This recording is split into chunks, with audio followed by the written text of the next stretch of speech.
Tuesday morning. It's the main event. I'm your humble host, Stephen McCollum, and you know him as not here again. That's right. He's doing his birthday week. Man is 65 years old and has to have a birthday week, folks.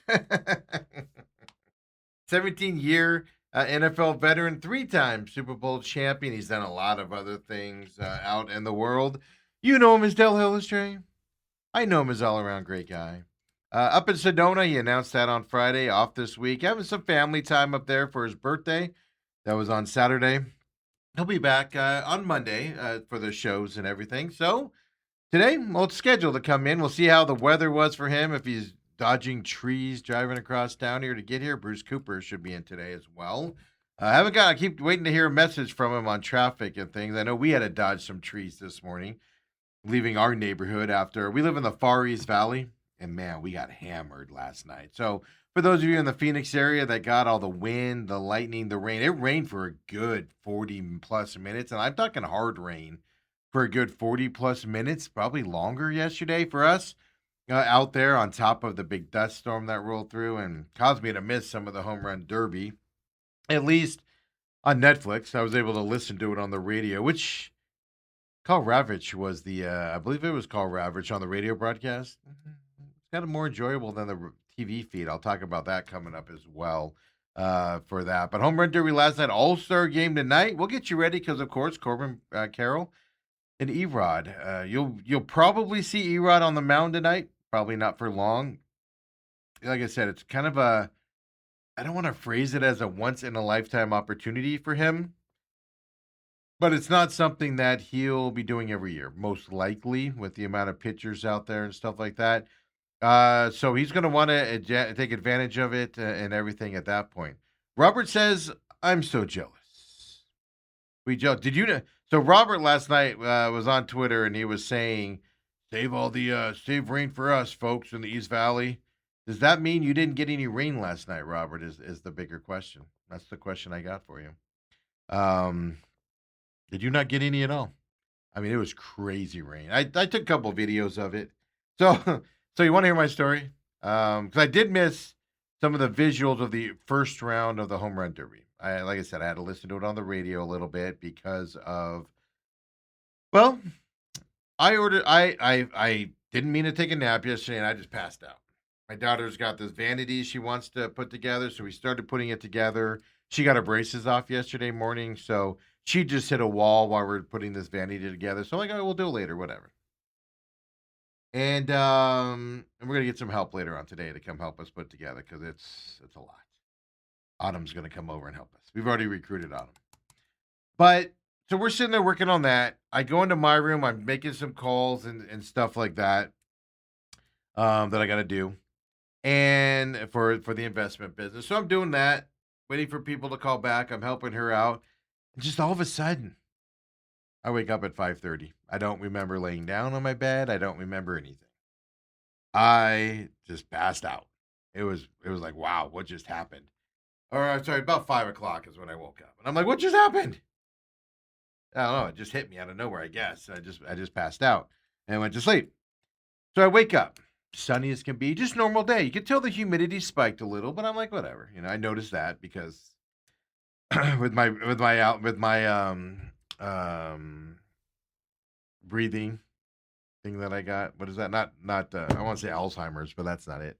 Asthma that I got. And when humidity spikes up, I sometimes you have to, slow down my breathing a little bit and think about it and stuff. So I noticed it right away.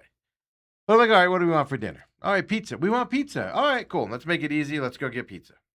I order the pizza, run down to Walgreens. I'm driving, and it is perfectly sunny, not a cloud in the sky.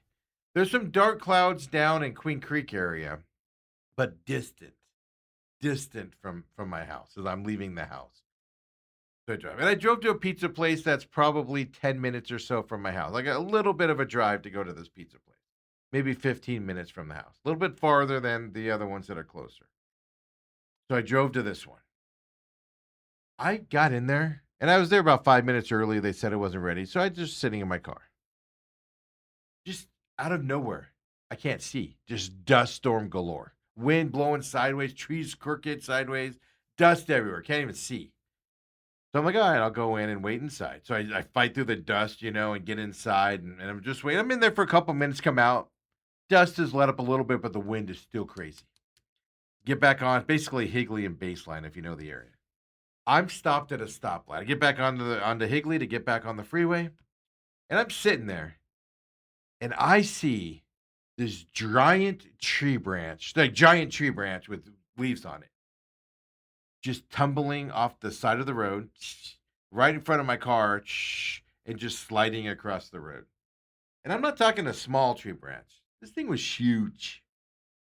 Like if it would have got stuck underneath my car, I would have had a four wheel over it.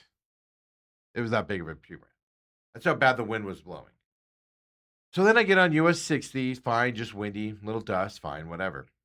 I get on the 202, dust storm, can't see 2 feet in front of you. So I'm like, oh, great, I get caught in this. Perfect. So, you're driving slow, like 10 miles an hour. Everybody is because you can't see in front of you, whatever.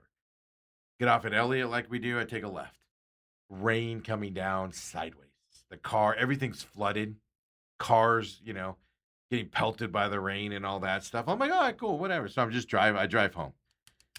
40, 50 minutes after that, just continues to be a rainstorm. Like, what in the world? There you go. And then it was just lightning late into the night, even though the rain kind of slowed down to a drizzled after, like I said, about 40 minutes, 45 minutes. So that's what I experienced. Robert, on the other hand, who lives in the West Valley, Robert says, just enough to dirty up my truck. Which was nice. We got that much of rain because my car was dirty. And now it's not. It was that much rain. So it was fun for us. But then when we left this morning, when it rains a lot, you get all the critters. Ethan, not so happily, found a scorpion on our garage door, which freaked him out. He had to go back in the house to grab something, and I just see him freak out at the garage door. He's just like, I roll down the window. I'm like, you all right? A big scorpion on the garage door there. So you get all those guys coming in because of the weather and the rain and stuff like that. So we had to deal with that this morning. I had to deal with the scorpion this morning in my garage. So it doesn't get into the house, right?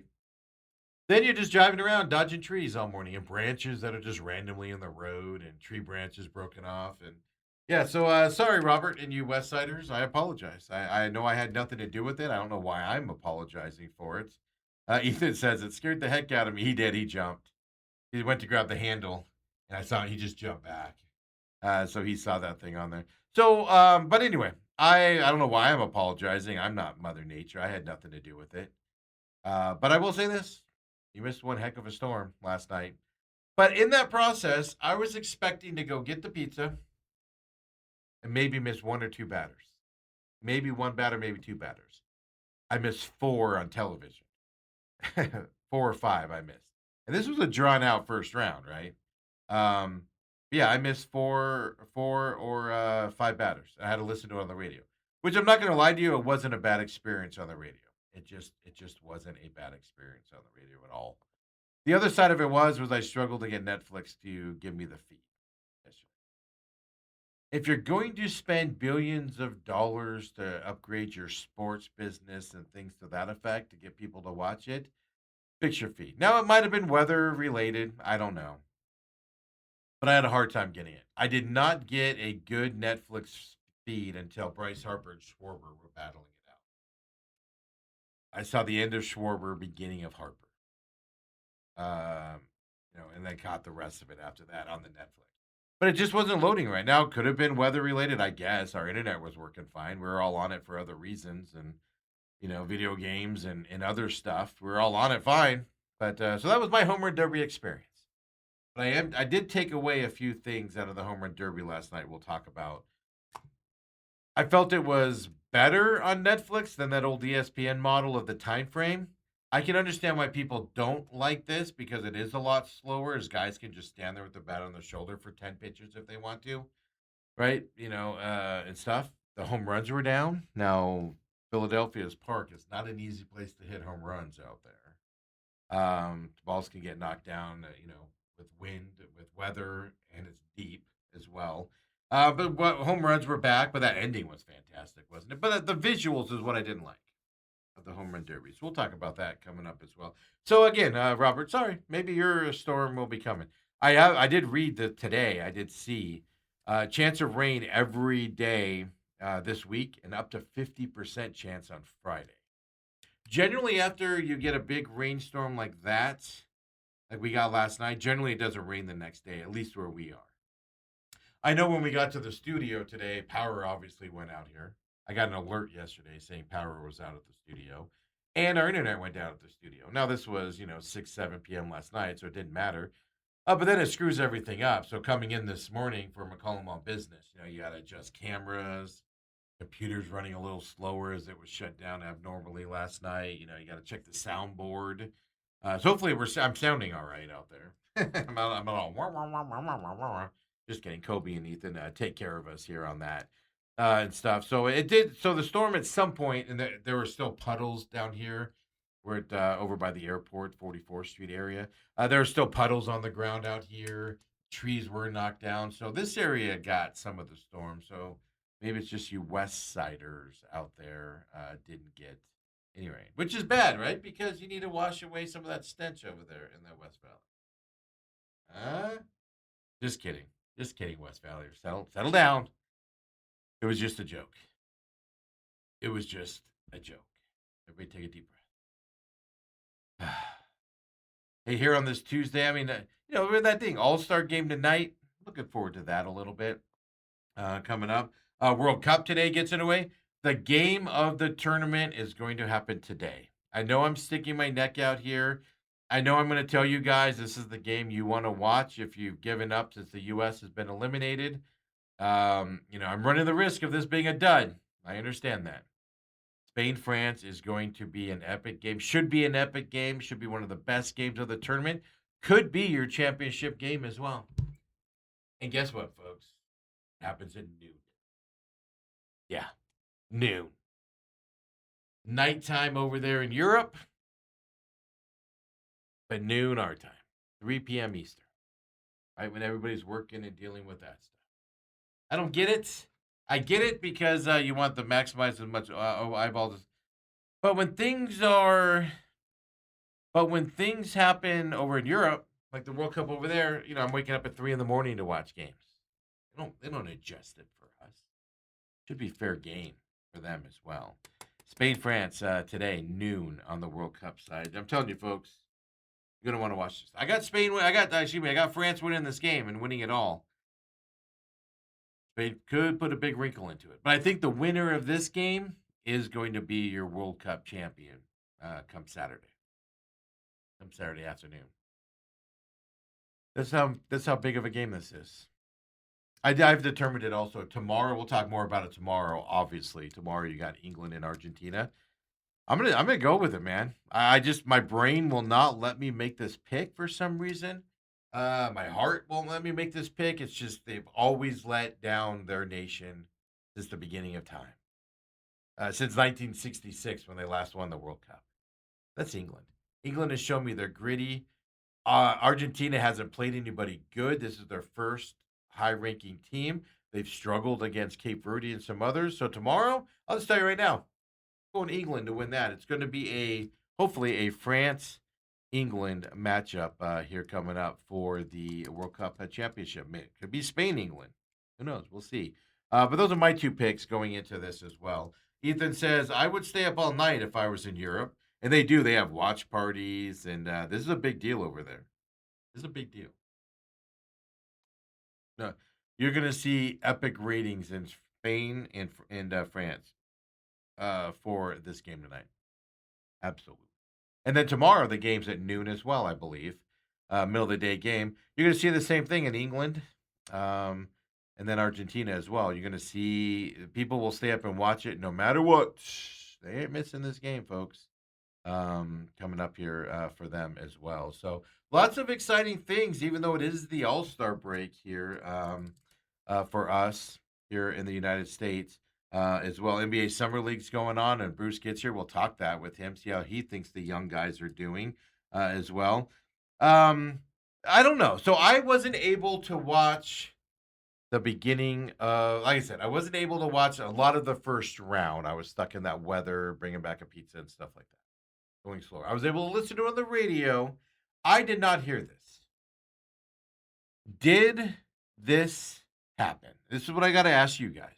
Or is this AI slop? I saw it on several different sites, some reliable sites, so I'm tend to intrigued that it did happen. But if this did happen, this is fantastic Philadelphia side and stuff like that. I'm gonna show you a video of what I saw several people showing it. Saw a lot of people commenting on it. I did not hear it myself. I could be getting duped right now, folks. Last night at the home run derby, the Philadelphia crowd. You know how they always have kids in the outfield that catch the balls that aren't home runs and stuff like that? Did this happen? Did they get booed when they missed balls? Here we go. Last night, home run derby booing. The ball, staying short, compact, trying to keep his hands above the ball, really, really good. And I think that's the first time he kind of like was just late. It wasn't so much he overswung, he was just a little bit late. But he's keeping the barrel above. Are they booing the kids? Did that really happen? That is great. I didn't hear that on the radio. I guess that's a disservice of being on the radio. Enough people talked about it and laughed about it that I have to believe it's real. But at first I was like, that's not real. They didn't boo the kids. They booed the kids. Did they boo the kids? That's fantastic if they did. God bless Philadelphia fans. They're all nuts. They're all nuts. Ethan says, so let me know if you watched the broadcast and saw it all. Like I said, I missed all of the first round except for Bryce. I saw Schwarber and Bryce Harper at the end of the first round. It was when Schwarber had 10 and Bryce Harper had to beat him, and he did. That's when I was able to watch. That's part of it. So I missed that beginning part. Ethan says, Messi will not lose in the semifinal. He says, maybe the finals. He says, FIFA won't let Messi lose in the semifinals. There's that talk. Look, Argentina's has an easy way to get here so far. FIFA's not stupid. They want their stars on the field, folks. Other than France, France has some big stars if you follow soccer, some big stars if you follow football. Spain, name me somebody on Spain if you're not a big football fan. Name me somebody from Spain if you are a big football fan. Other than Harry Kane, name me somebody on England. They want their big name guys in this deal. So there is that talk, of course, of FIFA not letting Argentina lose in the semifinals as well. So we'll see. Tomorrow is more of a toss-up to me. I do think I'm going to go with England, but I do think it's more of a toss-up. And I'm going with the more experienced team playing better competition going into this game. And it's not like Argentina was playing easy competition and blowing them out. They struggled against teams. They had to come back against Egypt, down 2-0, 80th minute. They had to score 3 goals in the last 15 minutes of the game with stoppage time in order to win that. Cape Verde took them to the end. They've been struggling with lesser competition, and struggle, I mean, not dominating it, right? Not having the lead late. They have to come back on those. So I'm going to go with England. It's a lot more gritty and stuff like that. But this will probably be the game. This will probably be the game where, Argentina steps up and England finally lets me down as well. Yeah, look at that. Ethan's naming everybody on there. Robert says, John Rahm? He's on the Spanish golf team, not their soccer, not their football team, Robert. Robert also says, last night was fine. Could have had less personalities, and at-bat interviews were awful. No clock. It was supposed to let us see the home runs. That was spotty. That's my complaint. That is my complaint right there. My complaint about the clock and the ESPN broadcast back in the day was it was so fast you had to keep one camera on the batter at all times, and then the other camera was on the ball going through the air. It was clunky. You couldn't see it. It was hard to watch because you wanted to see him swing. You'd be watching a ball fly out, and then they'd be swinging another. It was clunky. It was hard to watch. I didn't like it. It was terrible to watch. The announcers would be talking about a ball being hit. You'd miss the next swing. They did the opposite last night. It's something easily to be fixed. Netflix went away from our normal viewpoint on a batter ball. What's our normal viewpoint in games? Center field camera. That's our viewpoint. And every team has a little bit different angle on that center field camera. You're used to the Diamondbacks one if you watch the Diamondbacks game. But I can tell you this, if you watch the Twins broadcasts, because I've been victim of, they're a little farther over a little bit. It's a different angle. It's weird at first until you catch on to it. And you're like, oh, okay. It's not like a ton, but it's enough that it can be noticeable if you watch enough baseball. That's our viewpoint. Netflix did this weird, and we're in the media business. We get it. They moved in on the camera because they wanted to see the facial expressions of the hitters if they turned over on one and didn't get it out and stuff to that effect. But what you got was you saw the swing and then nothing. You didn't know if the ball was, popped up, hit on the ground to second base, or a home run. They just kept it on him for too long, a lot. Now, that's fine to go to that angle every once in a while. That's fine. They did it like all night long. They stayed on that angle.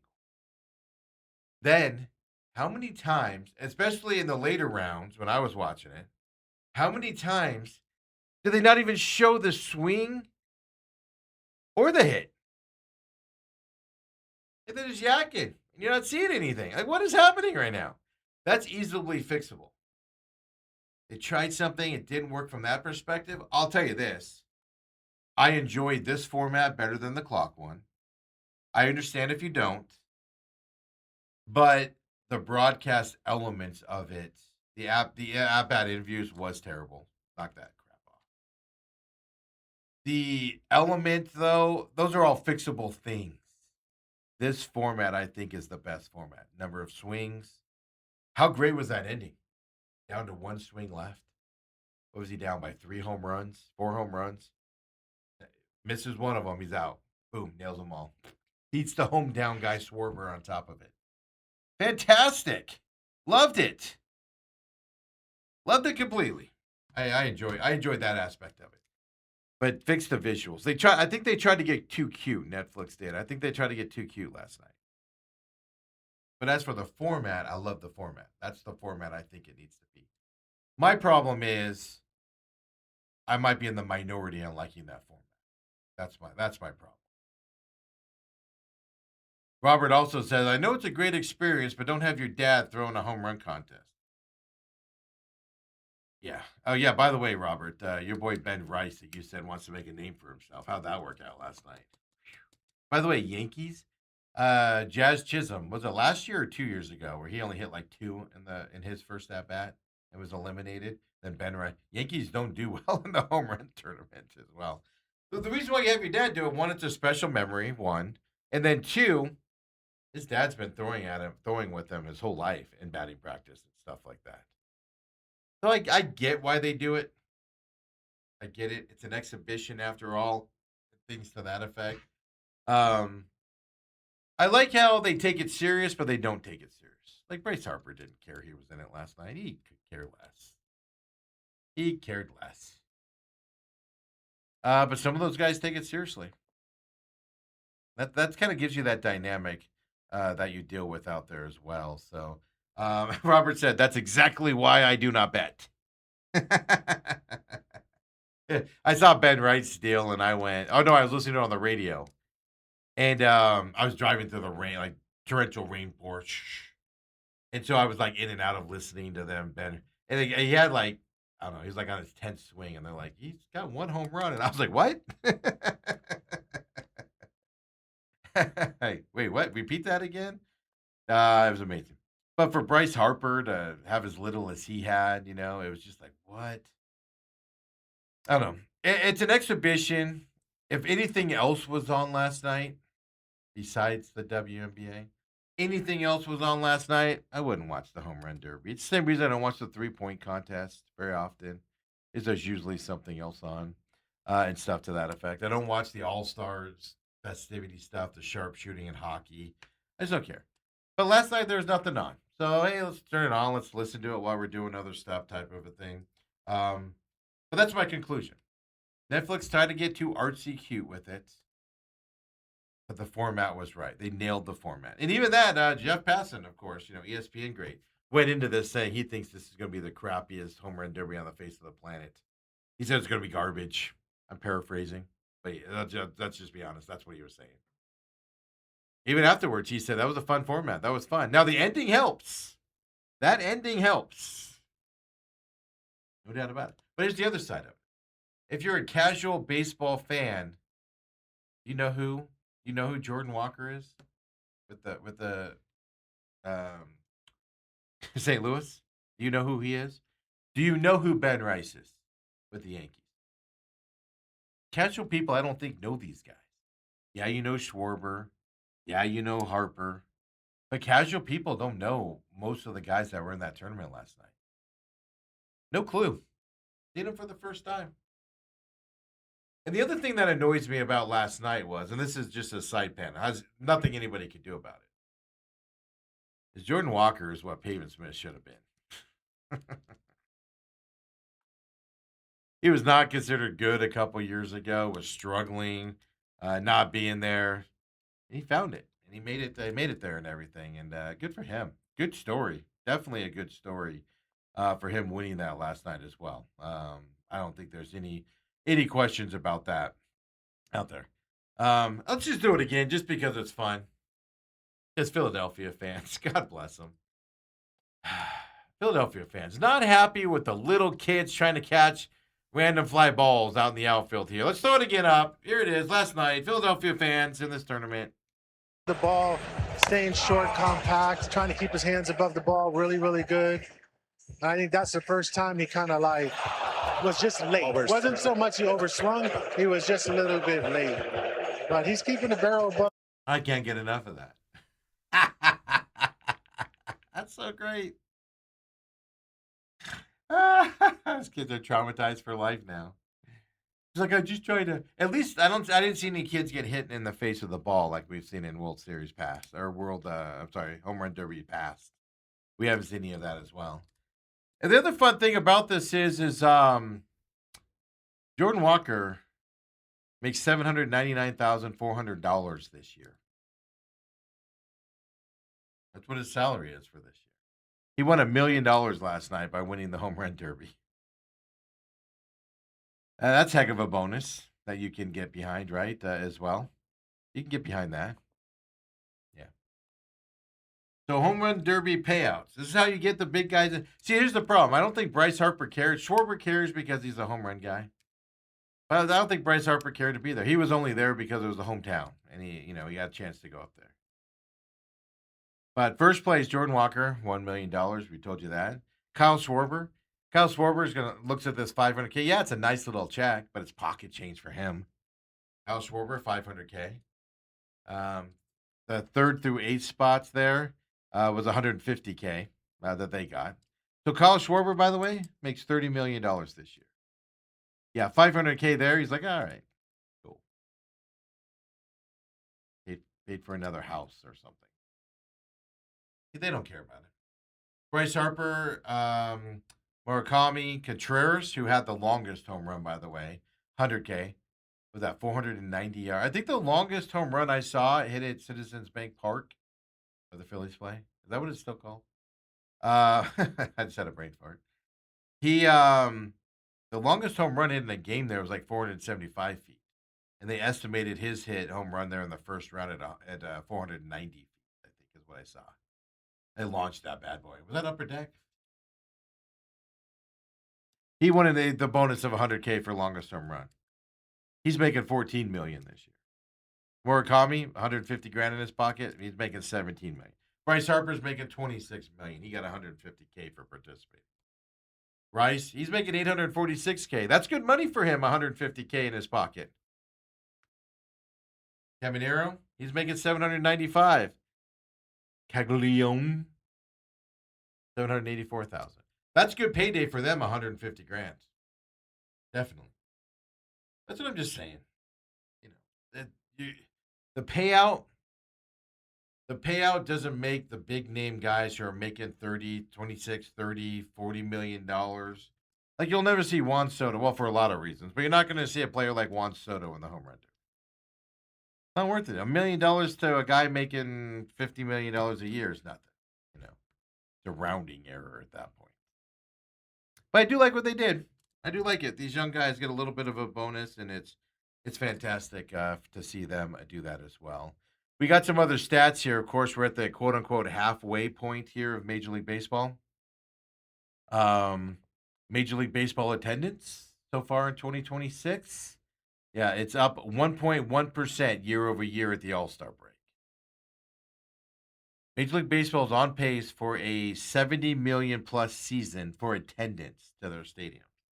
Last year, I didn't help that at all. I didn't go to any games as a fan. This year, I went to one as a fan. That was on Father's Day. But that's the fourth straight year. If they do hit that 70 million number, which they're on pace for, this will be the fourth straight 70 million plus season for Major League Baseball. So attendance is up, prices are up. Strike looming, lockout looming, whatever you want to call it. But attendance is not wavering for Major League Baseball as well. Who are the teams with the biggest increases in attendance? Diamondbacks aren't one of them. Their attendance is way down this year. The Rays, 70.9% increase. Now, the question I got on the Rays is last year they were playing at Yankees, home games were being played at Yankees, spring training facility. Are they factoring in the Tropicana being reopened this year? Because that's obviously a big increase. A small crowd at Tropicana is bigger than at the spring training facility. But the Rays are 70.9% up in attendance. The White Sox, who, if you're not paying attention to the White Sox right now, I'm not saying run out and watch their baseball. They're great at home. They suck on the road. But the reason why you should be paying attention to the Chicago White Sox, young talent. Young. That if they keep this team together and growing, this team's going to put it together in a few years. White Sox, their attendance is up 36.5%. A lot of that is built around hope around the White Sox with this young element that they got there and that they're growing. And they just had a fantastic draft by all accounts as well. They got the number one pick of the kid from Arizona, from Hamilton High down here. Blue Jays, by the way, up in Toronto, they're up 31.5%. And the Mariners, after their big run last year, right? Blue Jays made the World Series. Mariners came close to the World Series. They're up 23% up there in Seattle as well. The Royals have the biggest drop in attendance, 16.8% down for them. Dodgers remain the attendance leader. Now, they're in a huge ballpark, but not just that. They're in a giant ballpark, which seats, a ton of people. But not just that, but obviously a good team. Everybody wants to see them. They're leading attendance with just over 50,000 people as well. So where are the Diamondbacks? They are. It's going to shock you if I say they're about in the middle.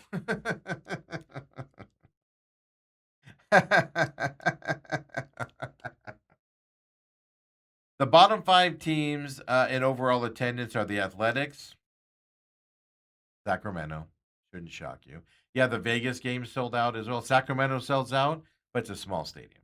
Then when they went to Vegas for those few games, that was considered home games for them. Again, small stadium. So, but the Athletics are bottom five teams in overall attendance. Not a shocker for where they're playing this year. The Marlins. The Marlins are actually up 8.7%, but they're a bottom five team in terms of overall attendance still as well. So for them. Now, the Rays are still a bottom five team, but they're the biggest growth team out there. But there's still a low people going to the Trop.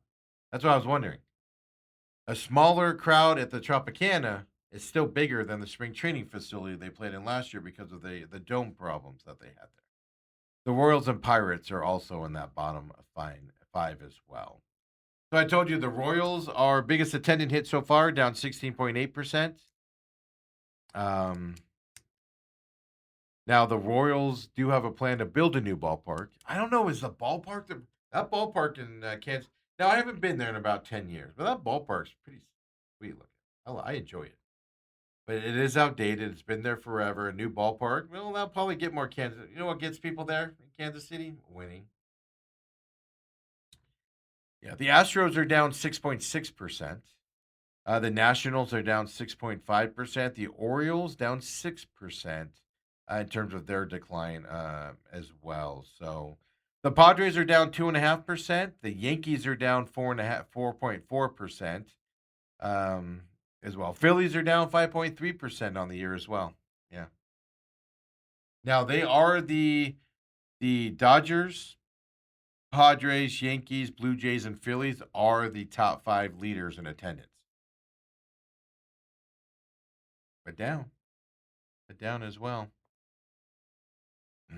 Interesting numbers here from these guys. Mariners, as I told you, they're 23% up year over year for them as well. So you're seeing a lot of that stuff. The White Sox, don't forget, I didn't look. Are the White Sox still in first place in their division? They were for a while there. I know they're 1 or 2. They're up 36.5%. They're at rate field for them. So, you got to give your team hope. White Sox, yeah, they're in first place in that division. Nobody thinks they're winning a World Series or anything. But you got to give your team hope is what you got to do from that perspective. But the Diamondbacks total 1.284 million people for their stadium. Average change from last year for the All-Star game, 28,555 to the positive. So the Diamondbacks are up in their numbers here over last year. Slightly. Now that does not include those 2 Mexico City games. Those drew a lot of fans down there, and obviously not the regular Chase Field Diamondback side as well. So there you go. Attendance for baseball this year, going through the All-Star game. A big thing coming out today: MLB owners support big leaguers competing in the Olympics. Well, what's the hang-up then? Well, Major League Baseball PA. Yeah. Disagreements with the MLB PA over hotel accommodations, tickets, and mandatory participation agreements are what the MLB PA is complaining about for big leaguers in order to play in the Olympics. Nothing says I want to play for my country like we need better hotels or we're not going to. Keep it up, baseball. Have you ever heard of hockey, like the hockey guys complaining about their accommodations, fighting about it publicly? Have you ever heard of who else does professional basketball, NBA? No, just baseball's going to go. America, we need better accommodations. We're not going to do it. Garbage. Come on back, folks. It's the main event.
And we're back here. Main events with folks. It's rare.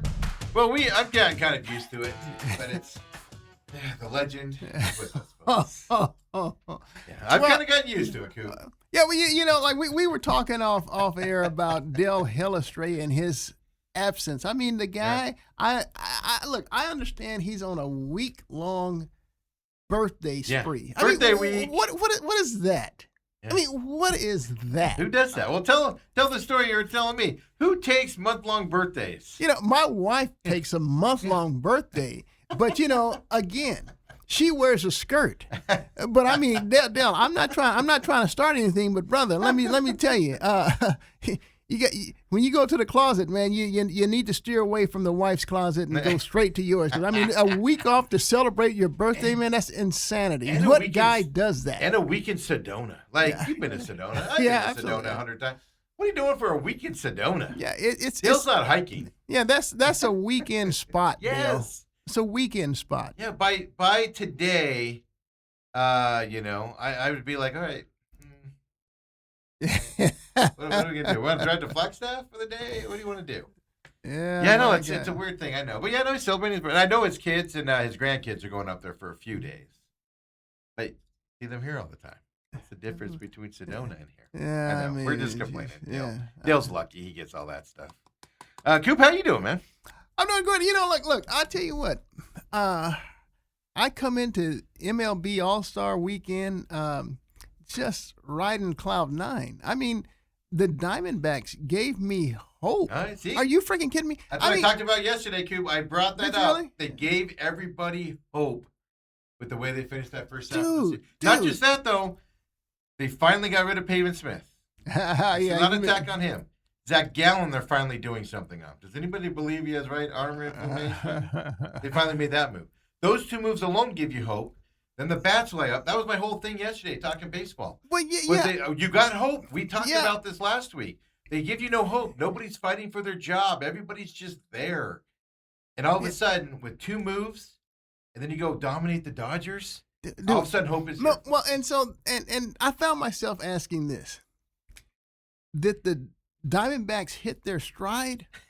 Or did they catch the Dodgers at the right time? I mean, the Dodgers may have had that. They may have that pre-All-Star blues, anyway. I mean, they're running away with the division as usual. Friday, I expected the Diamondbacks to kind of have a good game because anytime you find out your starter and it's Ohtani isn't going to go in a game, and you have to go with almost a bullpen game, it's kind of a letdown. I could understand struggling on that one. But I tell you what, Ohtani and Paez go back to back. I mean, and so A-Rod is on the mound, and you say, hey, A-Rod doesn't give up more than 2 runs ever. And there's 2 runs on the first 2 batters. And it's like, my gosh. But look, I'm going to tell you something. So that set me up for this.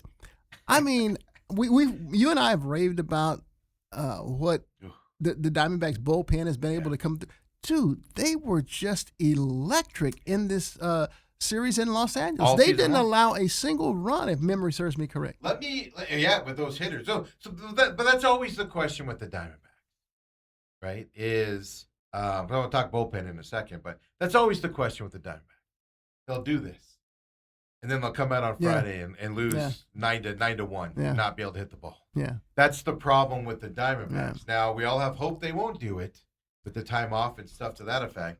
But that's always in the back of your mind with the Torey Lovello, Mike Hazen-led Diamondbacks team is. Was that a facade? Yeah, like you said, the Dodgers were just ready for a break. They just cut them on time. Or getting rid of Pavin. I argue like this, I viewed it as Pavin Smith being gone. Pavin Smith's a good dude. I want to be clear on this. He's a good dude. Locker room likes him. But constantly sticking with him and him going out there and just playing like garbage is detrimental to the rest of the team. Throwing Zach Gallen out there every 5 days and sucking, to me, is detrimental to the team. And it's almost like you got rid of those 2 guys, temporarily Gallen, in theory, and just the team went, finally, let's go play. Well, to me, I guess getting rid of Pavin Smith, they called Tim Tawa back up because Tawa was electric. It was Waldschmidt in that move. That was Tawa was already up. Waldschmidt came up. Okay. Tawa took over the first base duties in that series, and I mean the dude was just on fire. And so it got me to thinking about, man, what if we just had Paul Goldschmidt for the whole year? I mean, I can't tell you, but I'll tell you what, he's played well. He played extremely well, and it brought concerns to me going into the All-Star break where, I mean, dude, our big All-Star, Corbin Carroll, I mean, you talk about some guy that's flatlined. Yeah. My gosh. Well, that's my other problem with the Diamondbacks is when everybody slumps. Everybody goes into slumps throughout the season. Some guys do it 2 But his seem like they're forever. Well, that's the thing. The Diamondbacks, their slumps are never 5 games and you're out of it. Mm-hmm. It's A month later, you're going, Mm-hmm. why is he still slumping? Mm-hmm. They can never get out of a slump in a timely manner, ever. That World Series year, that whole July was awful. It took them halfway through August to get out of it.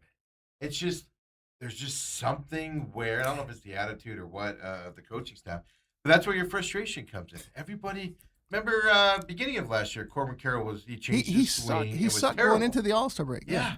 And then he turns it around then. Zach Gallen was terrible until the trade deadline. Right. He started to pitch a little bit better. Not great after the All-Star break. But it's like when you go into a slump with this team, man, you go into a slump. Yeah.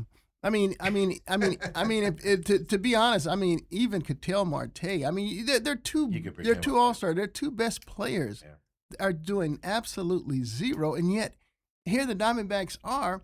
They split with the Padres in San Diego, and then they go to L.A. up the freeway, and they sweep the Dodgers. But again, I find myself asking myself this question.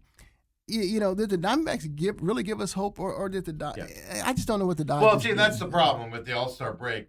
We'd know it pretty quickly if there was no All-Star break. But here's the positive side of it. You saw some life out of this team, which you weren't seeing before. But it was life from other guys other than your two big stars, which is Ketel and Corbin. Which is how the season started. Yeah. Perdomo was struggling. Marte was struggling. But Vargas was on fire. The young guys were on fire, right? Yeah. The young guys or the guys you weren't expecting. They're just the relief guy, 38-year-old, Vargas is on fire. And then when they cool down is when you started seeing those slumps happen because the big guys haven't been on fire, which to me tells me something in that locker room is the veterans are like, they're not threatened by anything. The young guys will be sent down in 2 seconds if they don't perform. Well, let me ask you this: the guys are like, I'm safe. I can struggle. Well, let me ask you this: you're talking locker room, and so are you trying to at all say that this is a byproduct of Torey Lovullo? Or Mike Hazen. It's the mentality around the organization is what it is. It's been this way for years. Well, everybody goes, but they made the World Series that year. But I keep saying, look at that year as a totality. Yes, they made the World Series. You got to give them credit for that. But they had that July that was god awful.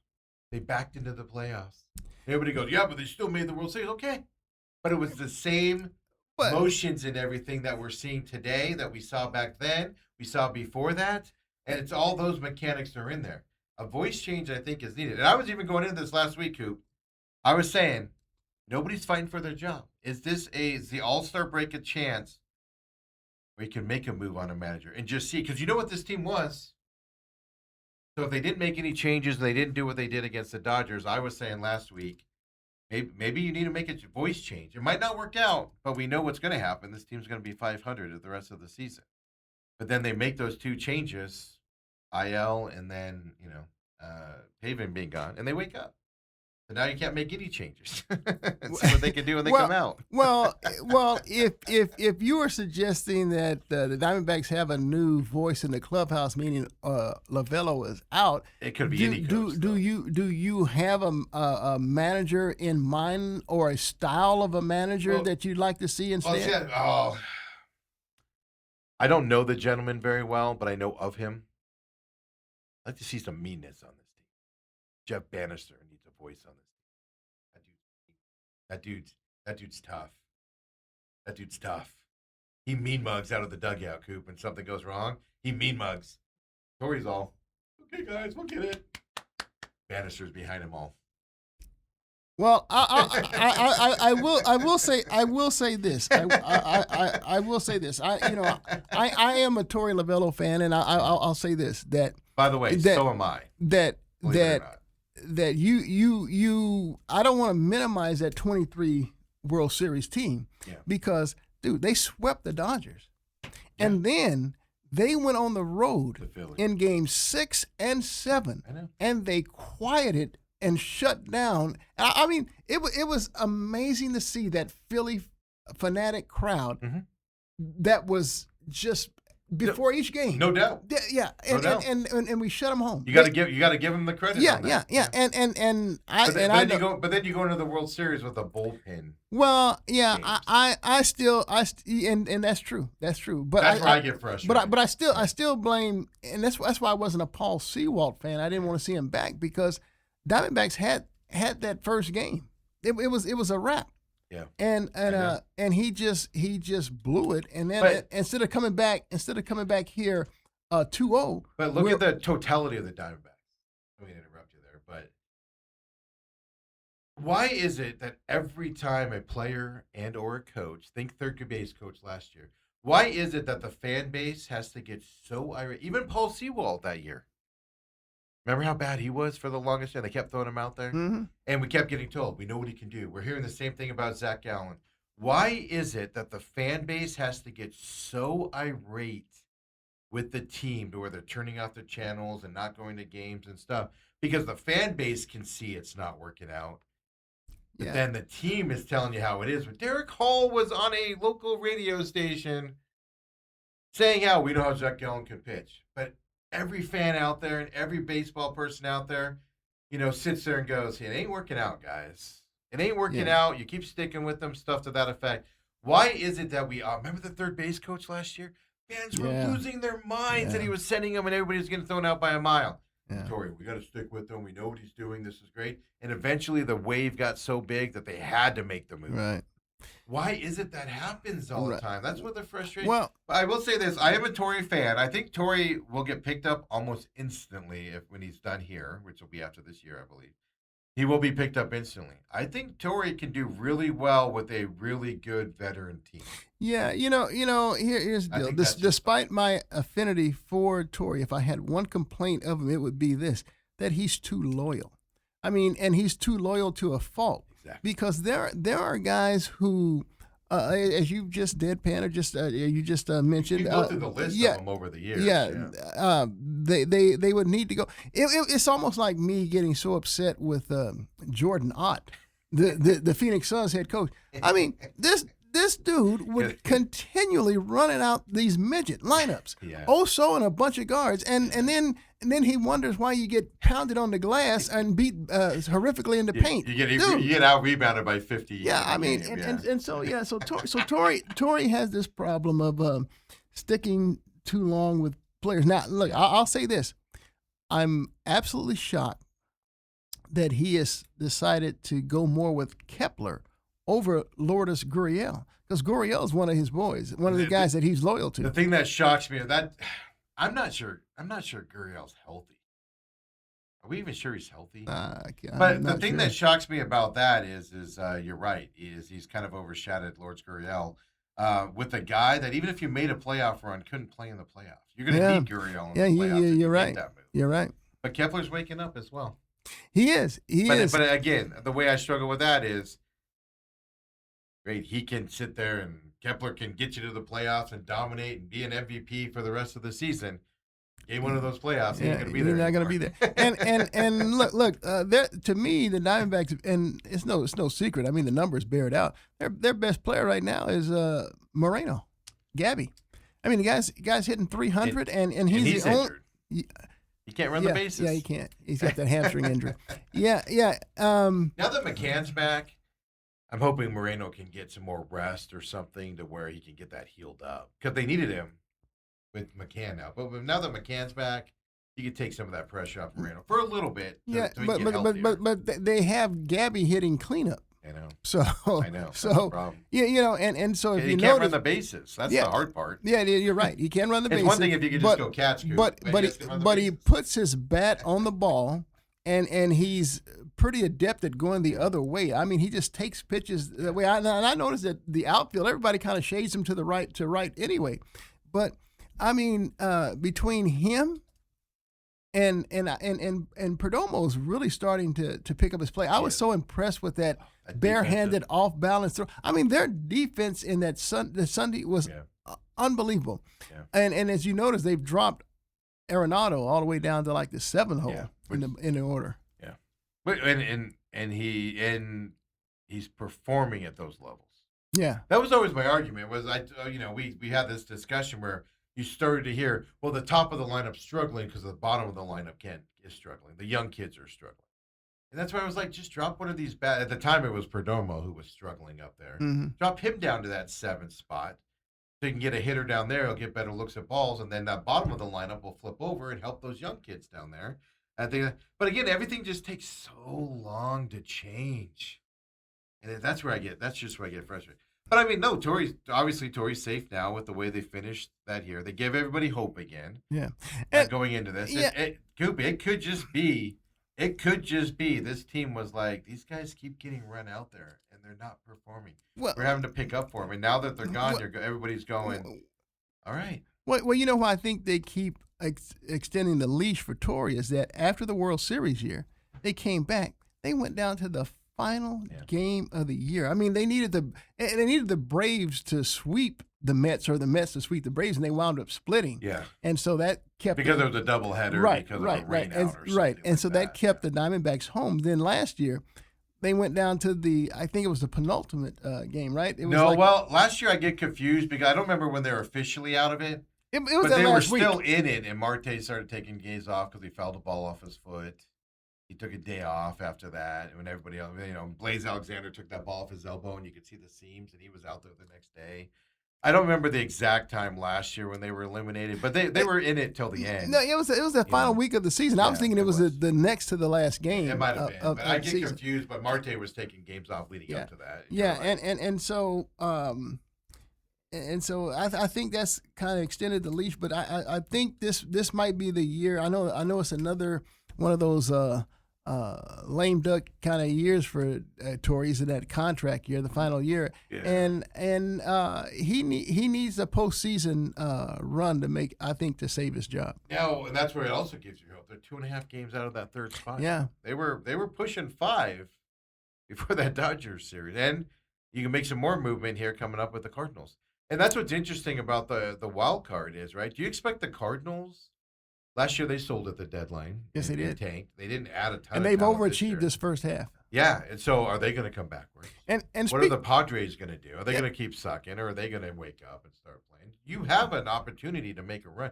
Marlins, you don't expect the Marlins to still be as good as they've been over the last month or so. You expect them to kind of regress a little bit. So you have a real opportunity here, and that's what sweeping the Dodgers in that format and making 2 roster changes does to your fan base and to this team. Well, I will say this. I do expect them to bring, and I know you're not going to like this, but after the 15-day DL, they're bringing them right back up. And I know that's going to tee you off. But here's the problem. So I was thinking about that. Well, let's get into that here. I think we're top of the hour. Because I want to talk bullpen, obviously, because Mike Hazen did what he's done every year with the bullpen. Just arms. And but the results are so dramatically different. And there's a reason why. Okay. There's a reason why that is. So, do we give Hazen credit for this? Or is it the starting pitching's helping out because they're going deeper into games than they have in years past, and the arms are fresh in the bullpen. So we'll talk about that as well, leading up to the second half of the season coming up. And Coop, local kid goes number 1 in the Major League Baseball draft. Rock Chalosky, how about that? You know what? Yeah. I've never seen him play baseball in high school, but he was the Hamilton Huskies starting quarterback, and look, he was up for consideration for the all fever team there. He was a good quarterback. I had no idea that he could play baseball at this level, and so geez. Yeah, right. I agree with you on that. Like, I knew he was good at baseball, but goes number 1, and then I was reading him, and I was like, holy cow. The reason why, though, and we'll go take a break here, Hamilton was a really good, 6 players from that championship team are now Major League Baseball. Isn't that something? Isn't that crazy? He got, dare I say it, unless you were a diehard high school baseball fan, he got buried because of the bigger talent around him. Yeah, I thought, and to be honest, I thought that Cole Klecker was the star pitcher of that team. And I know Chalosky pitched as well, but I had no, and so now it makes me think, why doesn't Arizona State get more of these Hamilton Huskies. I mean, Mike Wood's done a tremendous job there, but I mean, dang, if you could have had Chalosky and added him with Landon Hairston, are you freaking kidding But me? I tell you what the rumor is that Chalosky's signing for with the White Sox. You'll know why he's not going to college. Come on back, folks. It's the main event. Bruce Cooper.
We go into the second hour of the main event with the local legend Bruce Cooper, retired.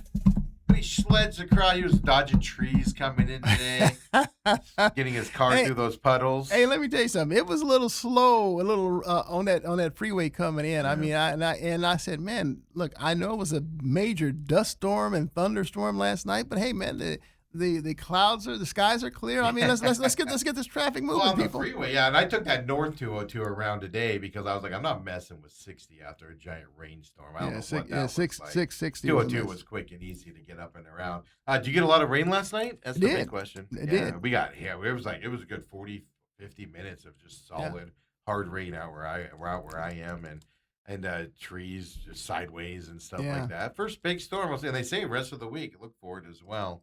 I know Robert's complaining because he got just enough to dirty his car. He lives on the farm, so he's all upset about that, right? So it was interesting. So get caught up on the comments here in the second hour. Don't forget, join us live on YouTube, TME Media AZ. It's live right at the top of the screen there for you. Like and subscribe to the page as well. I was talking home run derby. Did you watch some of that as well?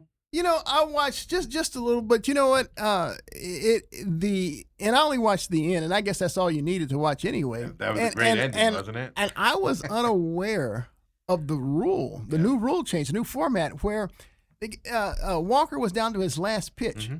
But if you hit a home run, that pitch, you get another pitch. Yeah. And so he's down 6 home runs on that final pitch. And each time, you know, and you know what? I'm gonna tell you something.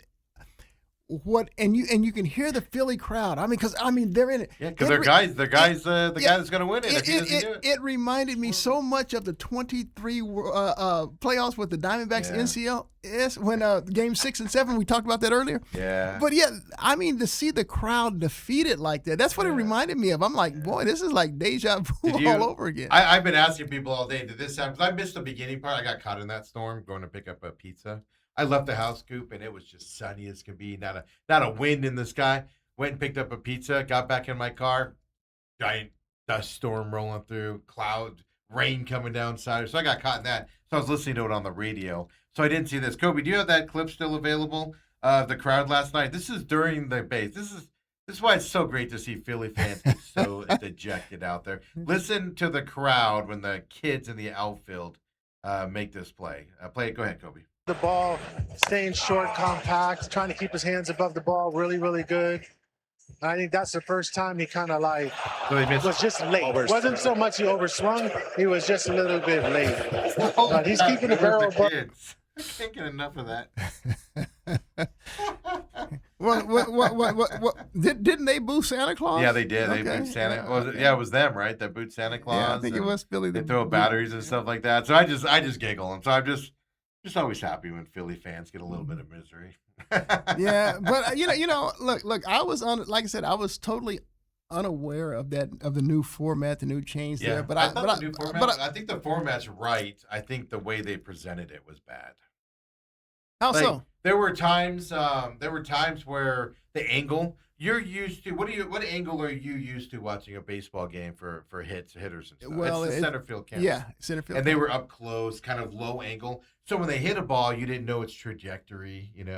A lot of times they'd hit a ball, they'd swing, and they'd hit one, and they wouldn't even follow it into see where it would go. They would just keep talking. Well, one time they missed a swing. Well, that's the director's fault. Maybe you need a new director because he's the one that calls for the camera shots. But then at the end, and Robert brings this up on the chat as well. Join us on the YouTube chat. Robert says cutting off Walker's post-contest interview was a bad look for Netflix. He said, "Don't think they care though," and that was it. They cut him off. The bad interviews I thought were terrible. Let them do their job. Get them afterwards, kind of a deal, right? On the sideline. But so there's things you can tweak. Well, yeah, but I like the format. Well, you know what bothers me is like once I don't care if it's a local affiliate or a network affiliate. Once they've made financial investment and they have the exclusive rights and things like that, then it's not enough about the money that they're that they're putting in. They want extra access, like okay, we want the coach mic'd up, or we want this. It was in the deal when Netflix signed that deal. It was this is what we want. Yeah, and so to see the teams act or even the league acquiesce. And I just think that sometimes I'm watching, I'm like, dude, why? Yeah. Why? Just for the sake. I mean, I can understand sitting in a boardroom and saying, "Oh, it'd be great to get a player's thoughts while he's about to swing." In a boardroom, that sounds like a great idea. That'd be fan. But in it out, it's not a good idea. It's not a good idea. Now, look in an all-star. But if only you could test it before you do it, right? Yeah. In an all-star game when it's not as serious. But I mean, even if you watch the championships or the Super Bowl, stuff like that, they want pregame access. Yes. They want halftime access. Room. Yeah, and then afterward. I mean, it's just and then they'll tell you that okay, look, we are going to do a 3-hour pregame show for the Super Bowl. So we want access. We want an exclusive one-on-one with each team starting quarterback and each team. I mean, it's just all this stuff. Yeah, and the quarterbacks are in there getting ready for the game, doing last-minute game planning.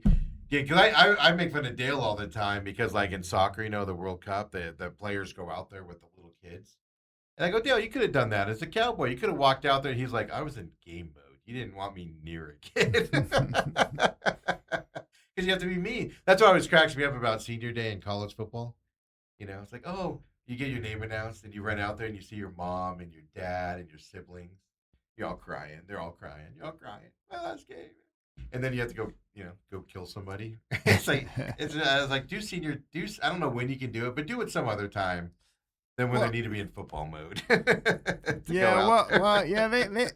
always have like what they call parents' night, and it's a special night for the seniors because the parents are on the field or even on the court side, or be it basketball or football, and they got to walk out with you. You got to hand them a bouquet of roses or whatever, blah blah blah, and it's just. Those types of distractions, you have to get right back into game mode. You're right. Yeah. It's like, all right, Mom, I'll see you later. I'm gonna go kill that guy. It's hard to do that switch, right? Yeah. Ethan says Dale's a part timer anyway. We named Dale part timer there for a while as a joke as well. I was telling Coop though on Dale thing. I go, he's just used to June and beginning of July vacations because in the NFL that's when you took them. Yeah, and isn't it crazy? So, next week, I believe it's a week from Thursday where the Wednesday. Cardinals report. Is it Wednesday? 22nd. Wow, a week from tomorrow. Because of the Hall of Fame game. Yeah, so they get there a week. Them in Carolina. I think Carolina is a day or so later, but it's next week. They're the only two, and then the following week is everybody else. Yeah, but but it's back. Yeah, it's back. Well, you're blinking and it's back. Jeez. I know. We got to start revving up for it. We're gonna have to start talking Jacoby Brissett. Jacoby Brissett watch. well, I read something in one of the articles online about how he had a number of the receivers, Cardinal receivers, in Florida. Yeah, in Florida and working out. Look, I don't know how much good that will do, but I will say this: that if and I know we've talked about this, if the Cardinals named him their starter, which they did, Which they did. You cannot have his backup making more money than the starter. No. So Basic life 101 lesson. Absolutely. So I have no idea what Brissett is asking for. Yeah. And because I'm used to that because Dale and you make more money than I do around this place. So I'm used to that. But most people don't put up with that. Yeah, and so so it's just to me getting the season started off sideways. Yeah. And it's just so typical Cardinals. And then did you see we'll get into that. I want to get back to Diamondbacks, but then did you see Buda Baker went to Twitter and said, let's get this done? Yeah. He's not asking for that much. I did read that. And it's like and then when I said, "Oh my gosh," I said, "Michael, what are you doing?" It's a terrible look. I'm telling you, man, we're gonna find out. This is bad. Because I've said it all along. If Jacoby Brissett's asking for $30 million, all right, have fun sitting on the sideline. But like you said, Buddha said he's not asking for that much. Here's the thing. If it was, here's how I look at it. The Cardinals. Because the players talk. Players talk. Players talk. So Buddha's going to know what Brissett is asking for. They know exactly what's happening, and they don't get into money, but they listen. Mm-hmm. Now, it's not a coincidence that the Trey McBride conversation came up where they lowballed Trey McBride in his contract negotiation. There's a reason that came out last weekend like it did, because people are sending the message to problems on the Cardinals side. If this was a situation where Jacoby Brissett was asking for an ungodly amount of money and the Cardinals were like, you're not getting that much. The Cardinals media apparatus as well as anybody. And I know it pretty well, and we all know it pretty well, those of us in this business. They would be feeding Schefter, Ian Rappaport. What they did was they sent it to Josh Weinfurst. This isn't a knock on Josh Weinfurst, but they said there's a significant difference between the two parties. They didn't give a number. If Jacoby was asking for 30 and the Cardinals only want to pay him 15, the Cardinals would have said that already. They would be out there of what the difference is. The reason why you're not hearing numbers is because Jacoby's probably in the right, and the Cardinals are the ones trying to lowball him going into this. That's just a terrible look. Yeah, and for the life of me, I'm scratching my head. I'm trying to figure it out because I think I learned from you that Jacoby's his own agent. Yes. And so here's a guy who's been a lifelong backup. He's always been his own agent, by the way. So he's negotiated with the Colts as his own agent when he went back there and as a starter. He's negotiated with the Patriots. He's negotiated with better franchises than your Arizona Cardinals. Right. As his own agent and so and got the deal, always got the deals done, and then you come here and there's problems. Yeah. So and if the Cardinals are of that ilk, they're saying, okay, look, we believe in you honoring the contract that you signed, because some teams will try to throw that stuff out there. Yeah. Okay. Well, he signed that contract to be a backup. Now you change the terms of his play. Cardinals messed up by naming him the starter. You named him the starter. Mm-hmm. And so with that said, the game's changed. And so it's even worse than that, though. I'm a big fan of if you're going to ask a person to go into a job with the expectation he's not going to be good at it, meaning the team's not going to be good at it. They're expecting to tank this year. Whether you know it or not, folks, the Cardinals are expecting to tank this year. If you're going to ask somebody to come in, it's a career-ending move for Jacoby Brissett, a potential career-ending move for him to come in and be the starter for year 2 and maybe go 1-11 again or whatever it goes. It's a career ender for him. Pay the guy a little bit more to come in and do your dirty work for you. Yeah. And what's wrong with that? It's a perception. You go farther in the league with players if you have that attitude. But to try to lowball a guy that is going to come in and not be able to win a ton of games because of the talent around him, it's just ridiculous conversation.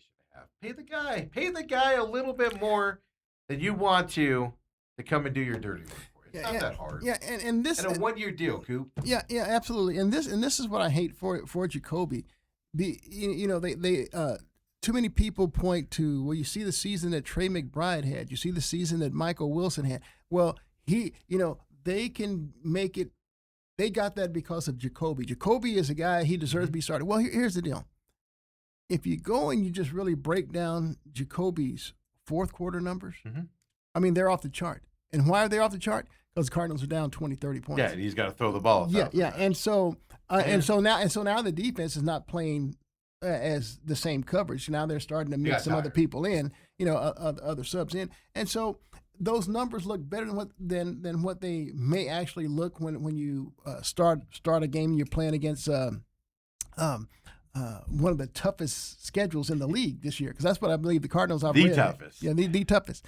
And so that's going to be really challenging. Yeah. So I don't want people to go in thinking that, okay, well, I'm looking for Trey McBride and Michael Wilson to continue to do what they did with Jacoby, because Jacoby is, he can see over the line of scrimmage where Kyler couldn't, all these things that come into play. But I'm telling you, if you watch the games, the Cardinals are down by, 20, 30 points by halftime. And so, yeah, Jacoby and those guys, they start picking up some numbers later as the game goes on, as it winds down. But having said all that, I said all that to say this. This Cardinals offense, the offense around the quarterback, the playmakers that they've added, I'm excited. I really am. Look, I'm gonna tell you something. Should be improved. I'm a huge Jeremiah Love fan. Yeah, but subtracting Penzing is going to improve you just by subtracting Penzing. Well, you know what, Penzing's going to look a lot better. You know why? Because he's in Detroit. And you know what Detroit has? Detroit has a lot of playmakers. We already know. I've already set it up. Watch for Kyler Murray. He's going to lead the Vikings to the playoffs. I'm not saying they're going to be World Series champs or Super Bowl champs, but he's going to lead them to 10, 11 wins this year. And then Penzing is his offense is guys are going to be crossing each other, running circles out there and diving for balls and all of this stuff. And we're all going to go, where was this? Yeah, but here's the deal. Detroit's already been an elite offense. And all they've done is their OC goes somewhere else and becomes a head coach. And then last year's OC didn't work out. That's why Penzing's that is true. They promoted from within. But that's that old failure of you lose your good guy. You don't want to be the guy that follows the really good guy, because no matter what he did last year is going to look bad for him and stuff like that. And it's just get ready for it, folks, because Penzing's going to have a good offense. He is. I mean, he has a quarterback in Goff. He is running. Look, I'm surprised that David Montgomery left, but they had the best 1-2 running back. They didn't want him there, but they have a replacement for him. Well, they picked up Isaiah Pacheco from the Chiefs, and so but then the receivers, Amon-Ra St. Brown, you got Jamison Williams, you got Sam Laporte. Look, they have an offensive line, and problem, they do. But other than that, they do. But I think they've looked to address that in both the draft and in they got that one young kid as a draft guy that's going to step in and start right away, supposedly. Yeah. Well, that's the thing. The Lions are. I was reading a thing the other day, and they're ranking fourth place teams and who can make the leap the most. The Lions are obviously the most obvious pick to go from 4th to 1. Cardinals were dead last. Well, a lot of that's their division at the same time. Yeah. Look. But I will say this: I don't expect Seattle to be the force that they were a year ago when they won the Super Bowl. I think losing their offensive coordinator is going to be a bigger, and I said this about Detroit last year, and I've said it about other teams. I think losing their offensive coordinator is going to be a huge loss for them. Well, but they also lose Kenneth Walker and Zach Charbonnet. He's not going to be healthy to start the season. They drafted Jadarian Price from Notre Dame with their first-round pick to be that dude running the ball. But then I look at their defense is what really won that was the big difference made for them, and they've lost a number of people on that side of the ball. The thing of reading about the defense, though, I was reading this around draft time. The guys they let go on defense, they had their replacements. Their replacements were playing last year, either because of injury or because they were earning playing time. So the guys that they lost on the defensive side, they are perfectly comfortable with their replacements because they were already playing with them, and they were deemed their replacements anyway coming into that. So that's where it'll be interesting to see. But that's what good teams do, Coop. They stack it up. Cardinals lose somebody, it's like, we got to get somebody else in there because we have nobody behind them. These teams just stack guys. The Cardinals have not done a good job in accumulating playmakers, but I'm gonna give Monty Ossenfort a tip of the cap because I like what he did in this draft, and they've starting to accumulate some talent, and I really believe you're going to ask me, I know why would I believe that? Because he's too good. Marvin Harrison is going to live up to. I don't see it. Yeah, look. I don't think he wants to play, Coop. I don't think he wants to play. He's too good. Okay, but and it's the Levi Brown syndrome. Yeah. You have all the talent in the world, Look, but do you want to do what's necessary to play? I don't know if he does. Hey, and look, I have no reason to condemn you for those thoughts, but look, I'm telling you, and we all saw it.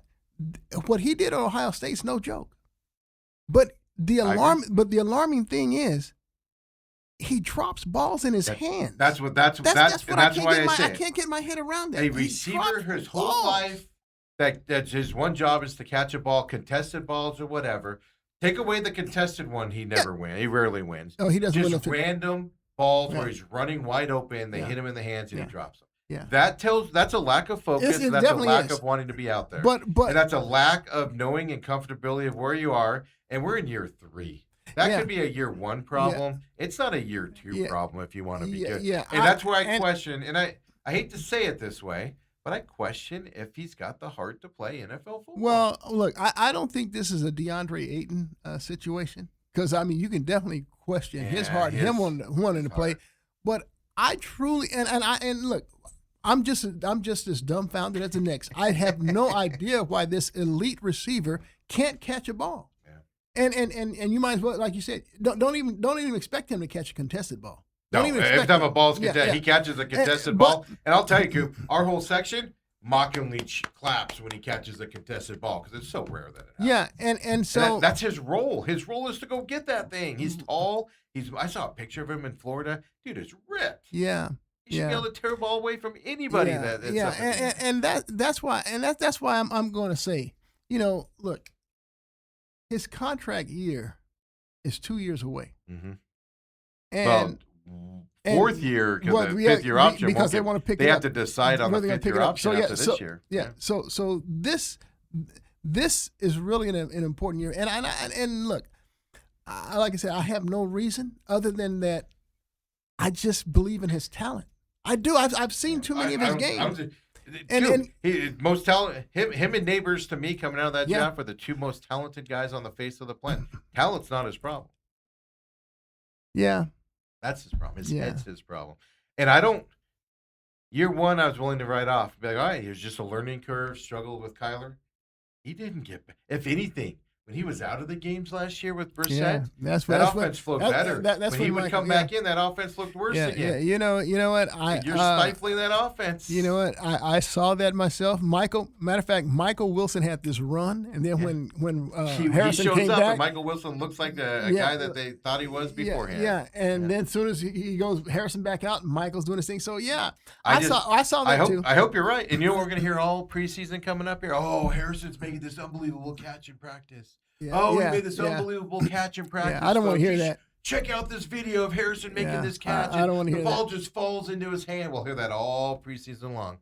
Yeah. And then that game week 1, the ball will go his way. Is he going to catch it or not? Yeah. And so part of the playmakers that the Cardinals have added around the quarterback position that I'm so high on, it includes a return to play of Marvin Harrison, a return to play of his elite play. You've got to bank on that. I just don't know if it's coming, but you got. I don't either. But I agree with you. You got to bank on it. I would love to see it. I want to see it. I'm just not going to get my hopes up, and I'm just tired of watching him. I mean, dude, I've been at every home game except for one in the last 2 years he's been here. Yeah. I think I missed one, the Niners game, that last season, end of the season game, and it's just running wide open. The ball hits him in the hands, and it's not that he looks away too early. He's watching it in there, bloop, doop, doop, doop. And it's almost like he lost his confidence. How does a receiver lose his confidence to catch a pass? That's what I mean. That should be the one thing you can do. And it reminds me of when Marvin caught a touchdown pass from Kyler in the end zone. And he dropped to his knees. And he went, it's like, dude, because he had dropped 2 easy passes before that game. Absolutely, but dude, no. Yeah. And what was the narrative after that game? Oh, Marvin Harrison finally got the monkey off his back, and then he just went back to being himself again. It's so frustrating. But we'll talk Cardinals, of course, as training camp next week for them coming up as well. Really quick, that you got there. Go back to the Diamondbacks. First half is over. We talked about the hope earlier. hope that we haven't had here in a long time with this Diamondback squad. But the bullpen. Mike Kaysen does what he did every year at the bullpen. He just goes and gets 1,000 arms, and and he puts them together. And then as the season goes on, they're just moving guys up and down and just trying to get fresh arms up here. They haven't had to do that a lot this year. No, and so much so that I find myself saying, "Gosh, do we even want AJ Puck and Justin Martinez back for that final month?" I mean, that's what I'm saying to myself. Really, you're saying that? I really am.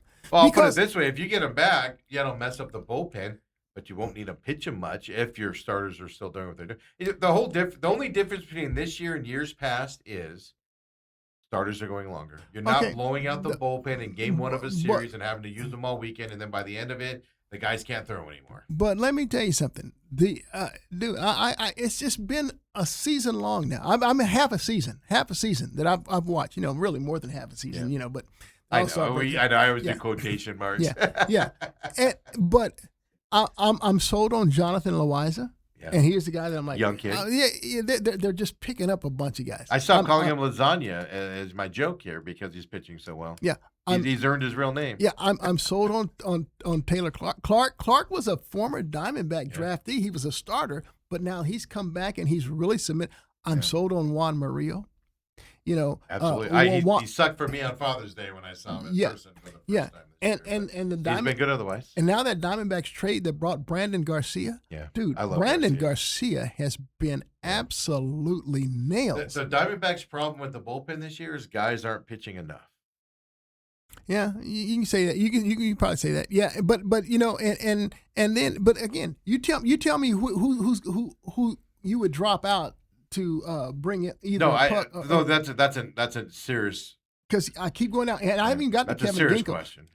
Kevin Ginkel is throwing extremely well. That did we see Ginkel in that Dodgers? Yes, we did. Yes, we did. Remember now. And I'm looking so that you're left with two relievers left now: Ryan Thompson and Dre Jameson. Yeah. And Dre to me is your. He's coming back from injury. They're baby. Yeah. He's like your long reliever kind of guy, and so I'm like. Man. Well, it's the same problem they got with the starters, though, because you said Zach Gallen. It's a nice problem to have, right? First of all, they got to come back healthy before we have to worry about that. Puck and Martinez. But two is, it's like the thing. Who are you taking out of this starting lineup with? Now, keep in mind, Soroka is coming back after the All-Star break. Who are you taking out of this starting lineup to bring Zach Gallen off the IL? Because you brought that up earlier. He's going to come right back into there. Who are you taking out of the starting lineup? You will have pitchforks outside of Chase Field and inside possibly. Which guy are you taking out to put Zach Gallen in there? Well, Cabrera is going to be replaced by Soroka. He's already went down. Yeah, but let's say he's replaced by because they only sent him down because he wasn't going to pitch. He wasn't going to pitch anymore. And they brought in Philip Abner, who could coming out of the bullpen. So it's not a knock on Cabrera. He would be up here if Soroka wasn't coming. Right. Let's go over this then. So who? E-Rod is your ace. Yeah. I mean, the way Brandon Pfaadt is throwing right now, the dude has refocused. He has stopped that one-inning meltdown that he had at the beginning of the season. Yeah, there's no question. Merrill Kelly's throwing the ball extremely well again. Yeah. But you're not. But his last two starts. Even if he was pitching the way he was pitching before these two starts, where he was struggling a little bit, he still was a better option than Zach Gallen. Yeah. But he is pitching. No doubt. Pitching good and so then you get the from there you have Soroka in that fourth spot, and I'm going to tell you, I like what I see from Cabrera more so than I do Zach Gallen. Yeah. So I'm with you. I agree. I don't mind seeing, but that's where the loyalty thing comes in. Barring injury, we've seen the end of Zach Gallen in the Diamondbacks. I really don't believe so. I think there's just. I mean, you mean for the rest of this year or going forward? This year. Oh, yeah. I don't think so. I don't see them trading him. Barring injury, no, they're not going to trade him. He's not tradable. Who? Well, you could trade him. You could trade him for you could trade him for a low A minor leaguer. I will admit, I went to San Diego, and it was so refreshing not getting the standard Diamondback BS fed to me every day. On vacation, I ignored it a little bit. There was no problem with Zach Gallen at all. Then he goes and pitches the start, and then the next day, let's go. The Diamondbacks notoriously don't send guys in for imaging for weeks afterwards. And all of a sudden, Zach Gallen has imaging like next day. And they find out red inflammation. He's got to go on the IL. This is one of those old baseball, hey, we're not going to embarrass you by DFAing you, but we're going to give you a break. Yeah, we want to take a look at Mitch Bratt. We want to give Cabrera another run. Yeah. So it's one of those deals. But I'm with you. Even if Zach Gallen comes back, well, by putting him on IL, even if he does have the inflammation, let's be honest about this. I know I'm being kind of like out there with he's not injured. He probably has elbow inflammation. But it was an excuse to put him on the IL. Once you've done that, it's hard to bring him back. And who are you taking out of this lineup? That's the other part. Yeah. The only guy that I would take out would be Merrill Kelly. And you're not taking Merrill Kelly out. Well, because his last 2 starts were good, Coop. I remember before that he had a 5-point-something ERA and struggled.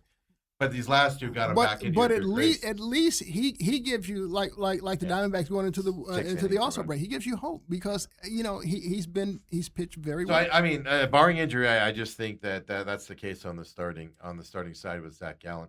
The other side of it is, you know how this is. It's the same thing with Kyler Murray in the NFL. You don't think there's conversations in the back of, dude, I'm sucking. Like, he knows he's not doing good. He can't figure it out. You don't think there's talk between the agents and them of, hey, don't embarrass our guy. He'll go on the IL.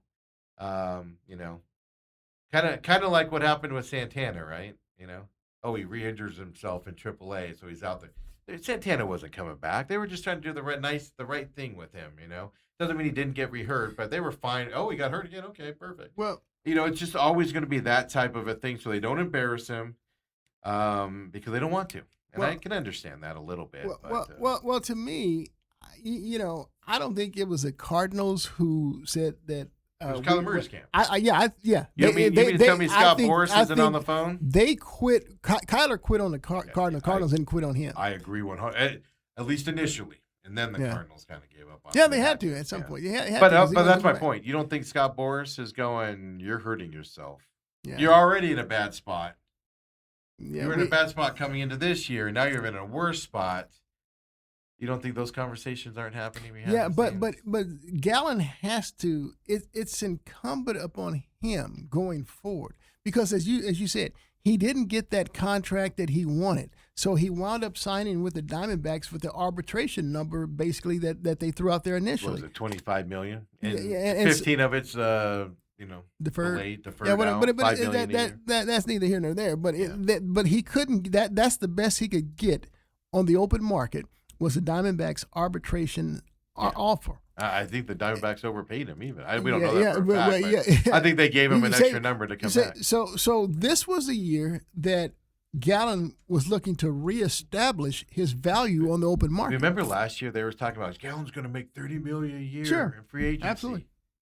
I don't even think people called him. Yeah, and so he's failed miserably at reestablishing his value on the open market to the point to where 31 years old. Yeah, to the point to where when he does come back, because I know the Diamondbacks going to bring him back, and he's going to be back. Every start he has, he cannot have another bad start. If this guy goes out and he throws like Eduardo Rodriguez, where his final it doesn't mean he has to win, but he has to have good outcome. His final 8 or 9, 10 starts of the year, or whatever it is, he doesn't allow more than 2 runs a game. Yeah, a start. He's 30 years old. Nobody's going to give up on this kid. Diamondbacks have to, but nobody else is going to give up. He's going to get another job somewhere. He's probably going to have to get another 1-year prove-it contract again. But he's 30 years old. But here's the problem, though. I'm not even a baseball guy in terms of this, but you can't tell me I see his velocity being dropped. I see him struggling to throw over the plate, and when he does, it's straight down the middle at low velocity. Stuff to that. I see that as a fan. Every baseball scout, team, etc., sees it as well. And when you start losing velocity, can you get it back? Well, even if you watch the location of the replays on the balls that are smacked out of the yard on him, and I mean a lot of balls are getting smacked out of the yard on him. I mean, they're like right over the plate. Yeah, and they're low 90s over the plate, which is batting practice, which is the home run derby. I did see a funny tweet saying Zach Gallen's going to be the pitcher for the home run derby. That's cool. Made me laugh a little bit. That's No, cool. that's the only thing. So for me, and I think for you, the kudos for the Diamondbacks is 100% the bullpen Yeah. after this first quote unquote half of the season. Yeah. Starting pitching for me would be second. Defense would probably be third, and then hitting would be fourth. Yeah, look, they're not getting hitting like they did when they led the league. I mean, they led all of baseball in runs 2 scored a years year ago. ago. I thought it was last year. Was it last? It might have been last year. I might be confused. Well, okay, but it's recent. Okay, all right. Let's put it like this. But it's recent. One of the 2 years they led the league, and they were top 5 in the other, the other year that they didn't lead.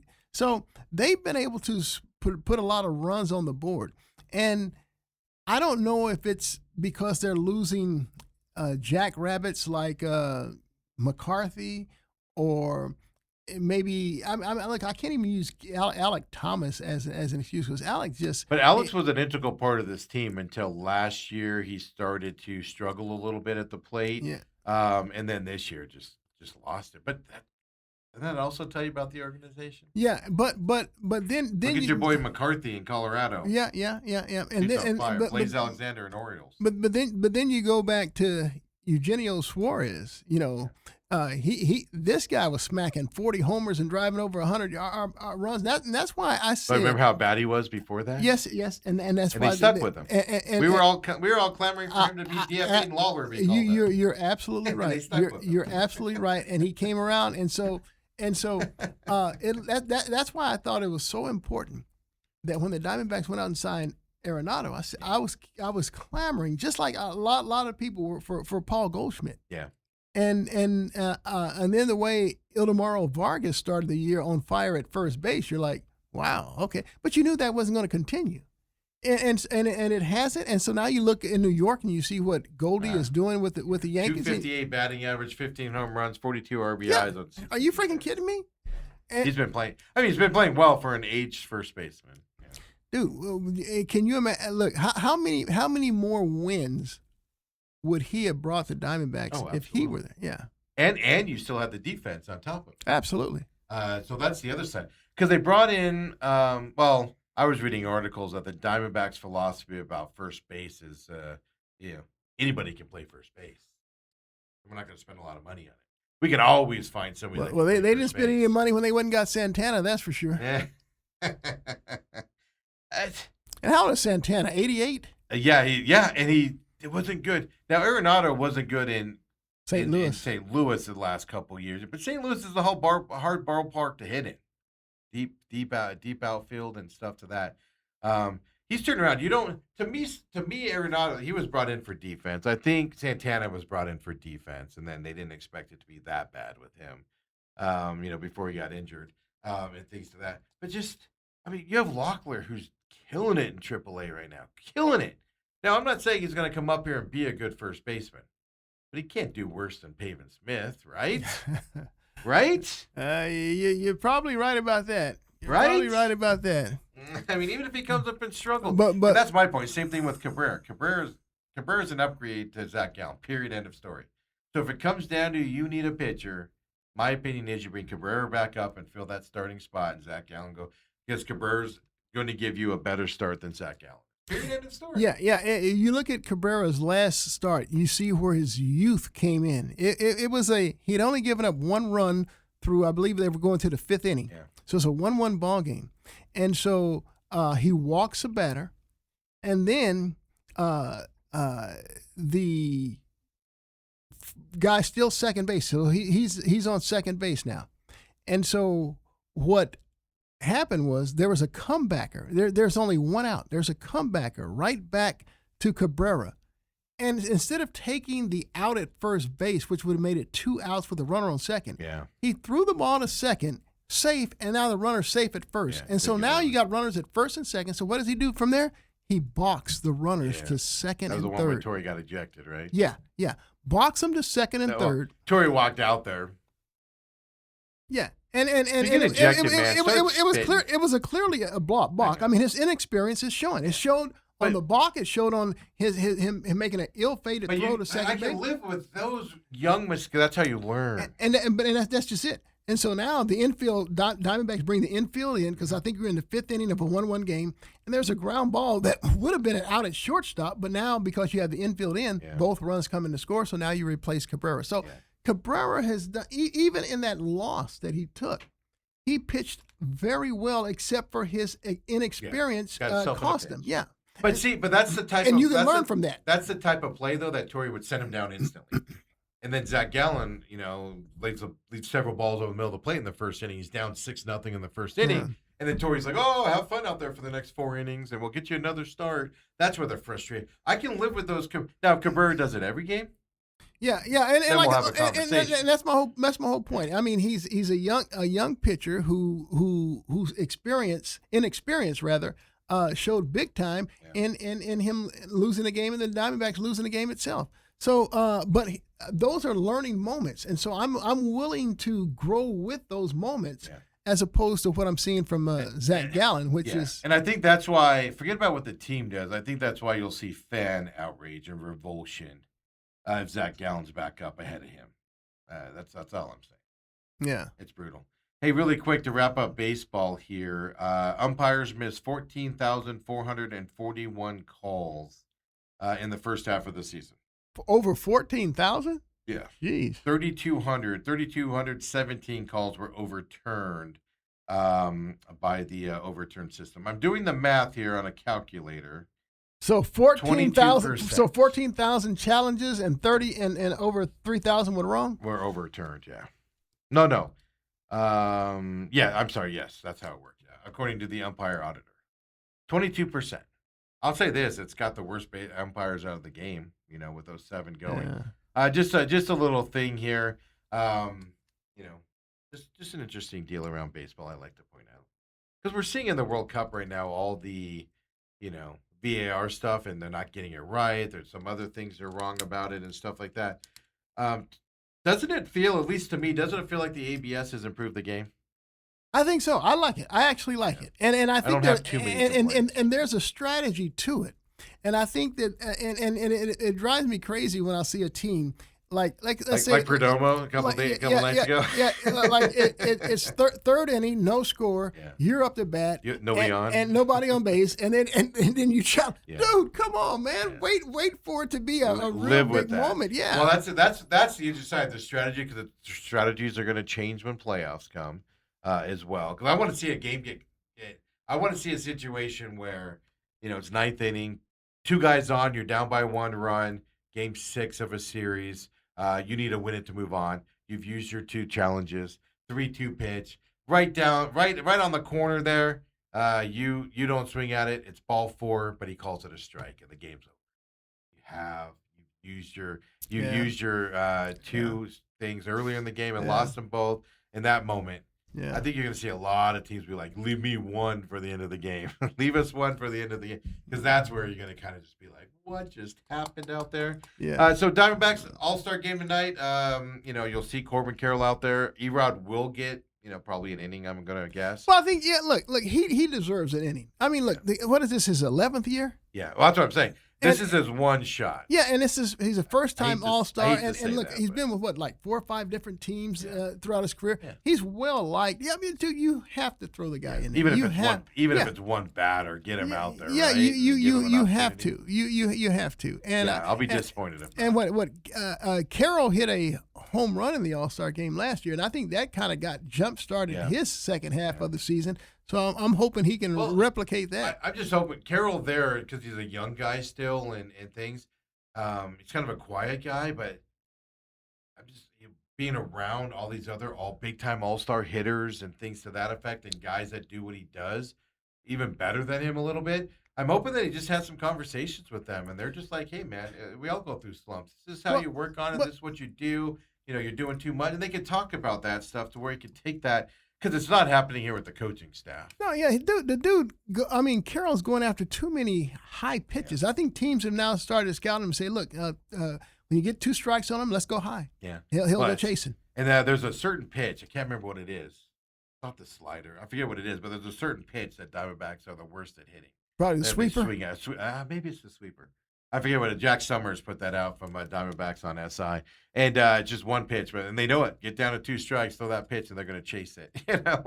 And that's where getting around for the All-Star game and just batting practice, just hanging out with guys that are that have been around the game, been in these slumps, they're able to get out of it quicker than you. Everybody slumps, but the best get out of it in a week or 2. Yeah, they're not in it a month. Yeah. Corbin's, when he gets in a slump, it goes way too long. So I hope the All-Star game kind of, I'm not going to say wakes him up, but just kind of relaxes him a little bit. Give him that spark. Yeah, exactly. Give him, I don't know how to define it, but it's something that we saw a year ago. So I'll be watching the game tonight when he's in there, especially just to see if maybe there's a pep to his step or something to that a relaxation over him. That's the other side about I've noticed on the Diamondbacks. Man, when they get into slumps, they press. Hey, they just get tight. Hey, let me ask you something. Have you been watching the NBA Summer League, your sons? I watched, I caught part of game 1 on Friday night, and I saw game 2 on Sunday. Yeah, I'll say this. Come on, Malowich. I've always said, I ought to put him in. I said, because I've always said you can't teach his size and you can't teach his length. Yeah. So he can do a good job of getting in the way. If he may not get a rebound, well, the other guy is not, And so, but I'm so impressed with the work that he has put in. He's finishing with either hand around the basket. Mm-hmm. We already knew that he could catch alley oops, but now, dude's not. He's far from an Oso Ighodaro at the free throw line. Dude's hitting his free throw line, and he's knocking down 3-pointers. I was reading going into the summer league. I think I was on vacation. And I was reading how he's been in the gym every year, every day this offseason. It tells.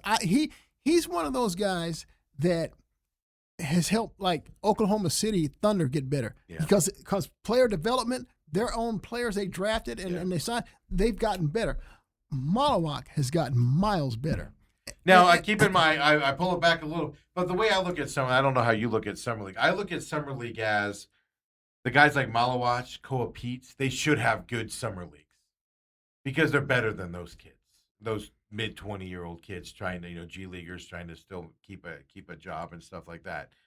It's the guy you watch summer league to make sure, because if you see a guy like Koa or a guy like Malawak struggle in the summer league, you go, oh crap, he ain't ready. Because then you step up to that higher talent. So we're seeing what I want to see from Malawak and Koa in this, at least. Koa's size. People are saying he's undersized, man. I think his size is going to be all right. He's got that Lou Dort football body, but in a taller frame. Yeah. He's just strong. Yeah. But people already knew coming in that he did not have the greatest shot. Yeah, he's done a lot of layups and dunks and feeding off of passes for quick layups. Yeah. And the little short mid range. So, and that's fine because one thing that I'm very confident in, he's going to put in the work, and though the Suns may not need him to impact them this year because of what they have going forward, he's going to be that dude. Yeah. And so that's good. And that's good. He's another player that's going to develop for him. I think having Miles Bridges on this team is going to help him the most. Big body guys. I know they play different positions, but big body guys, how to position your body, how to get that separation out there. Well, believe it or not, they're going to be playing the same position because Miles is going to be the power forward on this team, and that's where Koa is going to play. And I believe that, I believe the reason why Koa probably will lose out on a significant playing time is that I don't think you can play 3 people at that position because I think that's where Rasheer Fleming is going to play. That's what I was going to say with Fleming. That's what I was thinking. Maybe I don't know that that 4 spot is just such an unknown for me. Because this is what I believe. I do believe that Ryan Dunn will show a lot of improvement, and I think he'll be the backup to Dylan Brooks at the small forward. And I think that Rasheer will back up Miles at the 4. And we're going into this season with the same problem we had last. Too many guys in a couple positions. Last year was too many guys in one position. Yeah. Now we got too many guys in 2 positions. And I saw one of the reporters or beat reporters asked Gregory, the GM, about that. And his response was, "That's the head coach's problem to figure out." And here's the great thing: they don't have to rush Koa along. No, that's he can go down and work on his game in the G League. I think they're going to treat him like they did Fleming and Mallet. He'll go down and play a G League home game in Tempe, and then go to the arena that night and Yeah. sit on the bench, maybe get into a game late if it's a blowout Sure. or something. That'll Sure. probably be how it goes at the beginning. Sure. And then he can earn more playing time and stuff to that effect. But I agree with you. I think he's a development, for a year down the line. But you will see him in these games at times. This Sure, year. absolutely, absolutely. I mean, yeah, But they're 15 deep of guys that can step in and play. Yeah, he's a local guy, and if Son's #1 pick, yeah, fans are going to be clamoring to see him play. Yeah. But I'm shocked at how big he looks again. Now, these are G League guys and less. It looks like he's Huge. wearing shoulder pads, I'm and he's shocked. not. I saw it down on the court, camera angle of that, and I was just like, holy cow. He towers over that other. You can get mismatches with him out there with that size difference and things to that effect. So, so for summer league, I just view it as you better be good at summer league if you're expected to be in the NBA. Well, yeah, and those two guys are coming into this. They're showing the level that they're better than these guys. It doesn't mean it'll translate to a lot of success on the NBA level, but step one is done. They're beating the summer league guys. Yeah, see to me, Kobe Brea didn't come in with the right mindset. He was. I think he was like maybe 1 of 11 in the first 2 games from 3. But he was throwing them out there. Coop. Yeah. He was 6 of 11 from 3-point last night. I mean, and he hit 2 huge. Yeah, see, I didn't see last night at all. Yeah. He hit 2 huge 3. Suns are down 2. Hits a under 2 to play. Hits a huge 3. So they're up 1. Come back the next time, they find him again, another 3, knocks that down, so they're up 4. And so that gave them the little distance that they were able to carry the rest of the game. But yeah, he's a terrific shooter, and yet he didn't come in with the right mindset. He didn't come in with that Kaman Malawak mindset or the Rasheer Fleming mindset. Hey, Fleming is I really like the guy. I mean, he's so a big dude too. He doesn't have the broad shoulders and the physique that Kawhi had, but the fluidity and the athleticism. And his ability to play above the rim. Well, you saw that the last game of the year against Oklahoma City. Yeah, what Fleming could do, and that's what I mean by summer. Last year, Ryan Dunn had a good summer league. Now it didn't necessarily, or was it 2 years ago? Doesn't necessarily transition to the NBA side. But, you just have to be able, if you're going to play on an NBA team and have success, you got to do good in the summer league. The summer league's just clunky with all these guys. It's not a knock on these players trying to make it and stuff, but it's just clunky to watch. The thing that's more impressive to me about Ryan Dunn from year 1 to year 2, even coming out of the summer league. See, when he was drafted out of Virginia, he couldn't shoot a lick. He couldn't. And he knew it. And so I think at Virginia, I think he tried like 10 threes total, something like that. And he just didn't do that. But he's worked on his shot, something that I would love to see Oso Ighodaro do. Oso coming into year 3. Yeah. If he comes into year 3 shooting more push shots again, I'm gonna lose. Let me ask you this: Oso in his second year, did you see improvement in his second year? I saw improvement in his ability to see. He would attack the basket off the dribble. See, he's a skilled big man. Yeah. He can get a rebound and actually lead a fast break. He can, yeah. He passes the ball extremely well. So when he drives to the cup, he can finish with either hand. Very good. But dude, I mean, he wasn't much better than the dude in New York that shoots free throws, Robinson. I mean, he wasn't much better than Robinson. I mean, dude, they played Haka Oso. Yeah. I mean, dude, stop it. And your best and you don't shoot anything outside of the paint. Man, come on now. And that's what I was just getting at. Is I saw improvement from year 1 to year 2 in Oso. Now you want to see that big jump now. Yeah, dude, he gets your behind in the gym, work on that shot. And like I said, I have seen people come into the league and I can point you to Patrick Ewing. He was a defensive savant at Georgetown. He could only dunk it and lay it in. And with the Knicks, I mean, he's averaging over 25 a game. Yeah, there was all those key shots, the corner key. Yeah. There's Akeem Olajuwon, again, another defensive savant at Houston. But now he comes in, he has the dream shake. I mean, he's a guy scoring over 25 a game. Yeah. And then we saw the Suns acquire Jason Kidd from the Dallas Mavericks. And like I've said on this very show before, when he came here, they called him Asen Kidd. Yeah. And why? Because the J was missing. But yet, when he retired, the dude was top 10 Yeah. in 3-point field goals made. Yeah. So you can work and change and become a good shooter. I mean, Magic Johnson wasn't a good shooter. Yeah, you just got to be able to put the yeah, work in. yeah, Isn't that interesting, though, that on Malowetch, I saw all these stories about how he's been in the gym area. I haven't seen anything on those. So it doesn't mean he's not doing it. Yeah, but I tell you what, we'll find out if he's still doing that push shot. I mean, I mean, for crying out loud, man. I mean, look, Mike Hartenstein. Okay, he can get away with that. All right, but you're a young kid, dude. You're 23 freaking years old. Yeah. I mean, come on, man. Put in some work on the gym, man. Dang, can't be that difficult. Suns would be better if he got better. Well, that's the thing. I mean, I like the way the Suns are building. One, they overimproved last year, than what they were before. I just don't know how Green's going to fit in this, but I like this makeup of this team. I like how they're bringing toughness in. I think they are going to be improved over last year. I'm questioning how Green's going to fit in. Dude, Green. Hey, look, just because of last year. The Suns would not have. I mean, he was their best player in those 2 play-in games. Jalen Green. He's their best player on the court. He's got to be on the court. Yeah, he had over 30. Yeah, he had like 35 points in each one of those games, and so he can get to the rim. So explosive. Down here. Yeah, he's just so gifted athletically. Yeah. So I'm telling you, so the way the Suns played this past season, they didn't really have their best true point guard is Colin Gillespie. Yeah, but yet when you watch the games unfold, Colin Gillespie, well, he'd be in the corner shooting threes, or he'd come off. The season went on, but I think Colin Gillespie, he learned a valuable lesson last year that the basketball season is long. It is. But here's my point with Gillespie. Gillespie's their best ball handler, their best distributor. I mean, he can do some of those things that Steve Nash could do in terms of dribbling around and stuff until he dishes to someone else.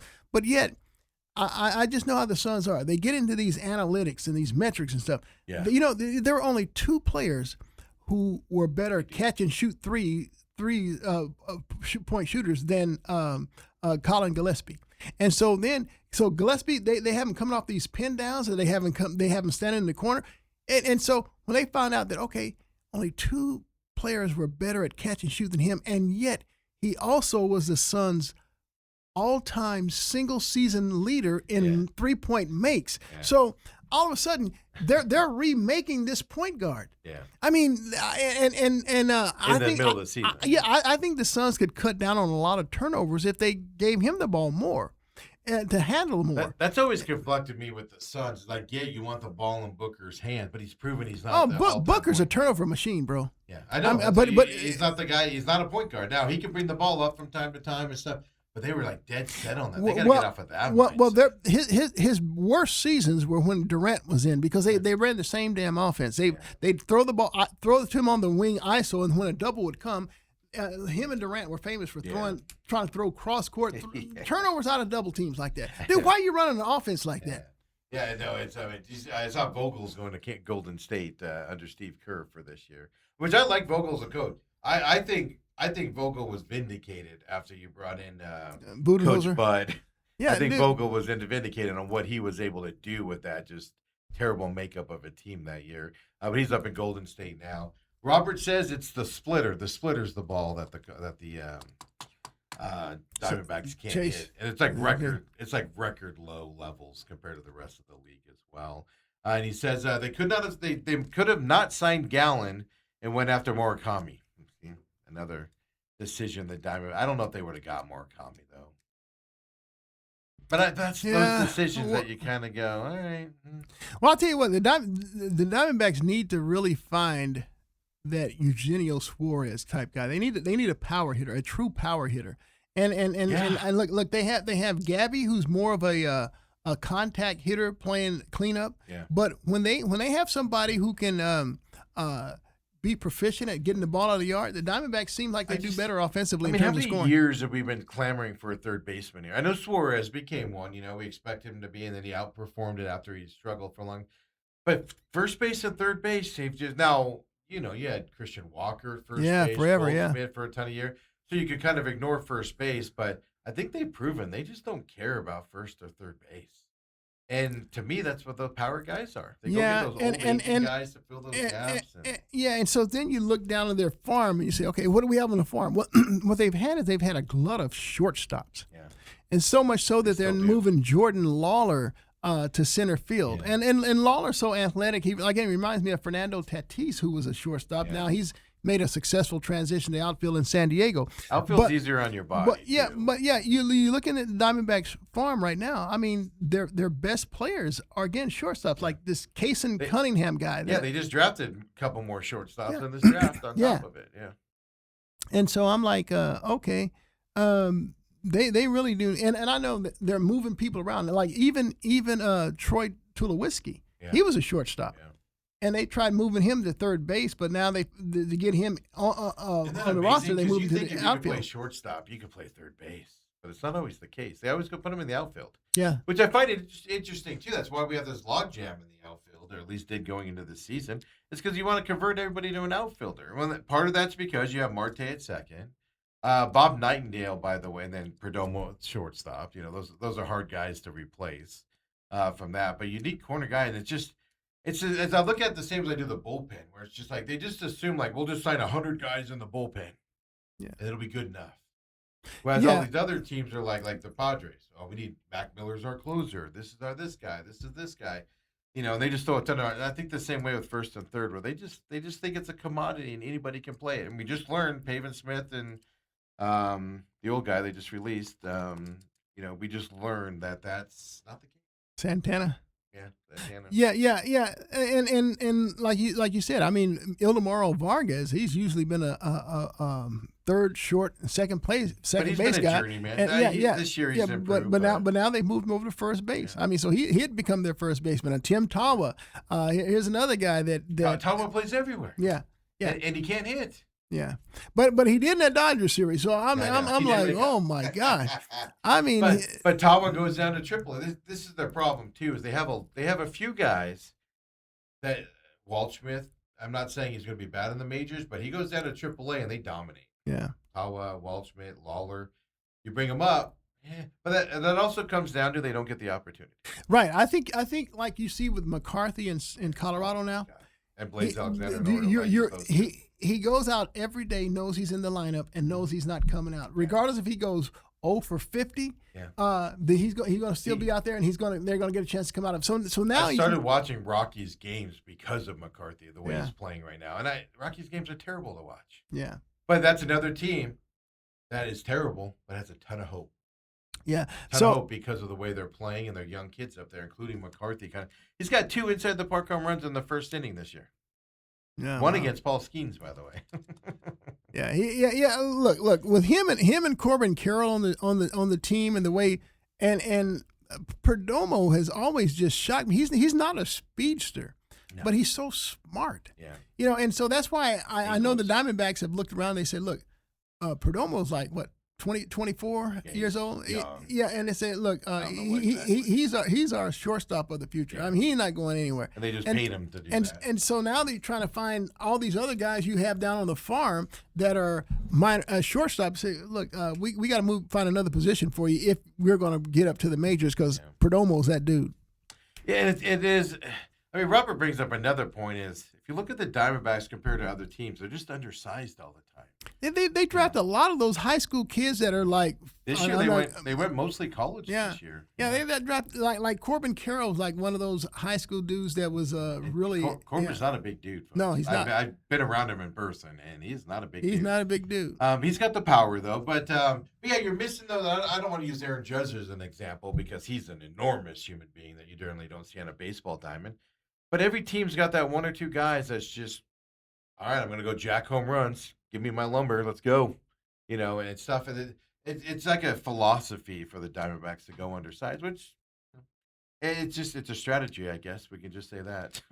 Yeah, you know, and I look around, I'm seeing other teams like James Wood. I mean, he's got like, 28 homers before the All-Star break. And I'm like, where did he go in the draft? I'm trying to see it. Could the Diamondbacks have drafted him? Or last night's home run hitter. I mean, he was what Pavin Smith should have been. Jordan Walker. He struggled in the major leagues. Not good this year. Boom, puts it all together. He's having a good year this year. It's like that's what Pavin Smith should have been, right? And you Sure. pick the wrong guy to do that type of a thing. I don't know if he's going to continue in the league at this level. This might be his only blip, but Sure. we don't get those guys here too No, often.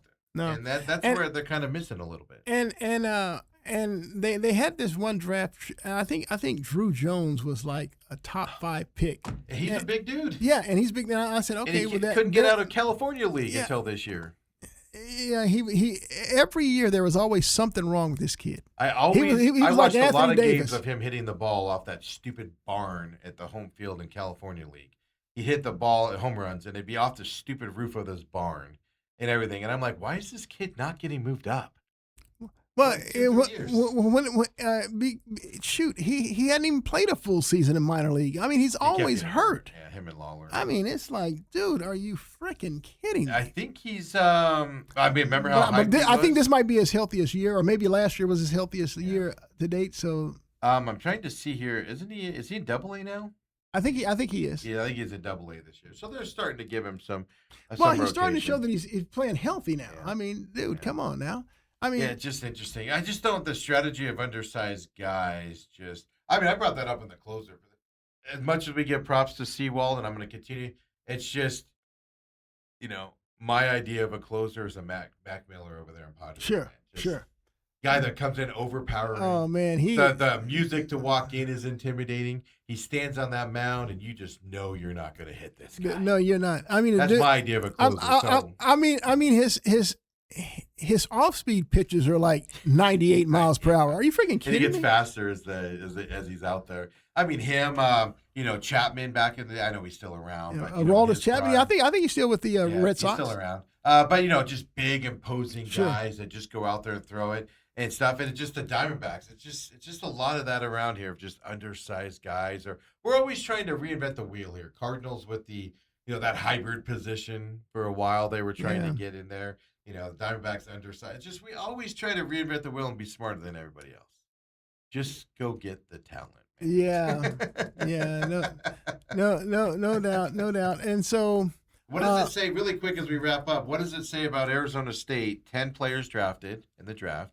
7 of them, I believe, were pitchers, no less, in this draft. He's getting the talent here. Made it to the regionals this year, but that's a good sign for them, right? With getting more talent. Well, I was reading where they listed the number of all-time players from Arizona State that are drafted. Mm-hmm. They are Arizona State's number 1 in players drafted. They're the number 1 or number 3. I've seen conflicting. Georgia and Arkansas and Arizona State are the 3 teams that are in that 1, 2, and 3. I'm talking about all time. All time. All time. Years? Okay. All time. Yeah. It's possible that Arizona State was number 3 this year. These 3, this year the Arizona State was 3, but Georgia and Arkansas has had a lot of players. Yeah. All time. This one I should have been more clear on that. But Arizona State's number 1 all time. So they have this history. Yeah. They have this history. He got Bear there for a while. Right. And so and so you can get those type guys here. And look, I will say this. Arizona State really showed us something this past year, and I think they improved greatly on the mound. I think that was the biggest difference that helped get them. 2 years ago, their starting pitching was awful. Yeah, and last year was better. They went. We talked about his name earlier in this show. Cole Klecker from Hamilton played on the same team with Cholosky. They went and he came back for his senior year. Yeah. I thought behind Cole Carlon, another local pitcher from Corona del Sol. First draft pick that one out. Yeah. He was their best. So their 2 best pitchers were local guys, and we talked about Hamilton. Harrison sticking around after last year. And Harrison's, again, another local guy from Castile. Yeah, I mean, it's what they're doing down there. I mean, it's good to see. They're getting the talent here, and he's growing this program up. I'm not saying they're going to go win a World Series in the next couple years, but that's they're gonna be a that's what competitive they team. should. They have that type of pedigree. They had 2 guys that are top levels that got drafted, and now they have to decide if they're going to go pro or come to Arizona State. I mean, they're getting that caliber of guys. Oh, really? Who is that right? I can't remember the names right now. What rounds did they go in? Do you remember? Later rounds, not later rounds, but like second, third rounds, and stuff. So I know that might be decisions. hard. That might be hard to do. Yeah, but it's also you can get lost in the minor leagues. You can't, and I was shocked. I was watching a Diamondbacks broadcast. I think it was a rain delay, so they did a deal with Jody Jackson and Arenado. Did you know that he was, if he didn't sign his major league contract, he was coming to Arizona That's State? what I he never knew claims. that. I never knew that. That's what he claims. Yeah, it's just, I don't know. Is that a local thing that you got out there? By the way, the number one draft pick this year is signing rumor has it, $10.25 million. So if you were friends with him in high school, hopefully you were real good friends with him in high school. 10.5 record signing bonus for him signing with the White Sox as well, reportedly coming his way. Yeah. For being the number one draft pick as well. Last thing I got for you is high school football wise. Did you see 3 Arizona teams are ranked nationally in the preseason high school football top 25? I didn't see that, but I know Basha has to be one of Yeah, them. they're the highest, 15th ranked. I don't think Chandler would be in They there. are 23rd. Are they really? Missing one that's in between the two. And to me, this is a shocker. Desert Edge? No, it's only a shocker. Think Chandler. They're all Chandler schools if you haven't noticed it. But the reason why this is a shocker is because quarterback question marks. At Hamilton? Injuries, Hamilton's ranked 19th. Well, Think about this for a second. If you know anywhere in town where these schools are, down that one little corridor there, the 87. Well, their quarterback is a guy that got hurt. He got hurt. Yeah, well, now he's been hurt last 2 years in the playoffs. But his and I'm losing the receiver. Roy Oliver? Yeah, Roy Oliver third? is the third. Who Yeah, reclassified. Roy was just he was a beast. Yeah. And so the quarterback, that quarterback, I can't even think of the quarterback's name. I can't think of it right now. And so, I'm unprepared for this. but I think he would. I think is he going to be healthy enough? That's to play? what I don't know. Oh, their backup is pretty dang good. Well, no, actually, let me take that back. Their backup last year, because when he got hurt, it was like a senior that had to come in and play, and he was just waiting for his time and stuff like that. So I don't even know who their backup is. But that's my question. I don't know the answer to that. I've reached out to some people to get some updates here because that's starting to take off. That's why I was shocked at 19. Yeah, I'm definitely not in the high school football mode right now because I couldn't remember Oliver's name, and I can't remember. I can't remember his quarterback who was so prolific. Yeah. They were both sophomores. Yeah. And Roy Oliver reclassified, so right, he's a year older now. Yeah, so he's going to go to USC after this year. USC is where he's been to. But yeah, Hamilton was just a little bit of a shocker at 19, just because I don't know their quarterback situation. Is he going to be healthy? He's got injured the last 2 years in the playoffs. I know last year it was an upperclassman that came in and filled in for him. He did a good job. That's a solid team. But I am more shocked about this that Basha, Hamilton, Chandler, you can literally just bloop, bloop. Yeah. Look.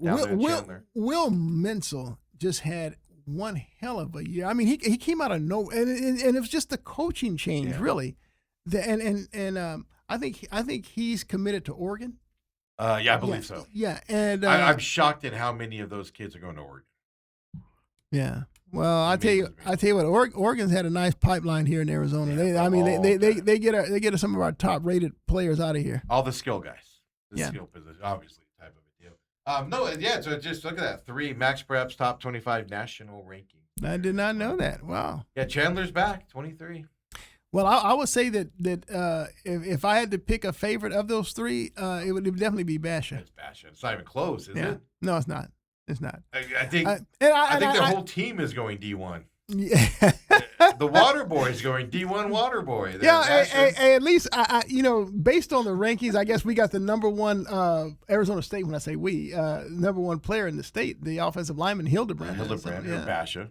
Yeah, and they got a kid named, I think, named Dejan or something like that. I went to a Basha game 2 years ago, and they were just warming up with their pads off, and I went, "Who's the junior varsity? Who's the junior college team out there practicing?" Yeah, really. They're huge. like D1 players. I know. And offensive line, literally, the offensive line goes to line up, and their heads are here, and Desert Ridge's heads were here. Yeah. Offensive line against the defense, and you're just like, okay, good luck to you. Yeah. It's just the talent going down there, and that Chandler area. To me, Chandler and Hamilton are more schools than Basha can be skilled, but they just have the brutes down there. I think that's what kind of sets them apart, as well going into the season. But I don't know. I find it interesting. My bigger point on this is man, and then you got 2A with Scottsdale Christian going for 4-peat now with their talent. Without Dale Stuff like that. Hellestrae. Without, yeah. They only won 2 with him. We got to get 2 without him, right? We got that going on in high school football here, man. It's not California level. It's not Texas level. But hey, let me tell you close. something. As a guy who did Friday Night Fever for 30 years before I stepped away, and it's still going strong over 12 News. With Cam in them. It's unbelievable, night and day, the talent level that comes out of this state now. I mean, it is now, and it's been this way for the at least last 10 years. Arizona is a must stop for all of the major conferences. I mean, SEC included. This is a major stop in their recruiting trail. Oh, the SEC. The SEC comes in and gets guys, and then they go there and don't play. I caution people, don't go to SEC schools. You'll never play, and then you'll be coming back, type of a thing. And that's kind of what the point is. That's not what you look. Christian Kirk went and showed out. He was one of the ones. How many years ago was that, though?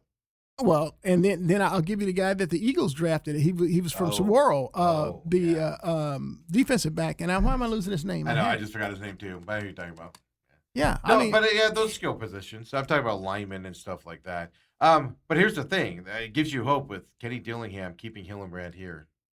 Sure. Number one offensive lineman, coming out in his year, and keeping him here, and then he's able to talk to other kids that he plays with there. Hey, stay here, stay home, man. You guys got it. Yeah, and it's a huge thing because we're losing those kids. We're losing the big skilled kids to Oregon and USC for some reason. Right. Like, why are you still looking at USC there, guys? That school's down on this bottom. Then you lose the big kids to the SEC, the linemen, the defensive linemen. For him to get Hillenbrand, I think is a huge steal, and it could lead to some positive increases. Well, what Arizona State has to do, just like the University of Arizona, if you want to keep those kids here, you're going to have to win. You're going to have to start playing in these Final Four and national championship games because that's the allure. Yeah, that is true, man. Especially now if it's expanding coming up here too, right? So, yeah, I think they're going to go with at least the 12 teams at least. Well, the Big 12 one, I know you read about it. Just I don't know. Watching this World Cup, I'm so against expansion. You're going to get teams that don't belong in it. It's all just a money grab, and it's just going to be a glorified low-end bowl game at some point for these opening games. And is that your way to say that you're taking Spain over France tonight? I'm taking France over Spain today at noon. I'm going with France. Yeah, I think France is the team to beat this year. Now, Spain is France's team they can't beat. They've lost to them in the Euro leagues and all that stuff over the last 3 years. So I think France has to overcome that we can't beat Spain bandwagon. But today is the game, noon today. Today is the game you want to watch. This should be the championship game.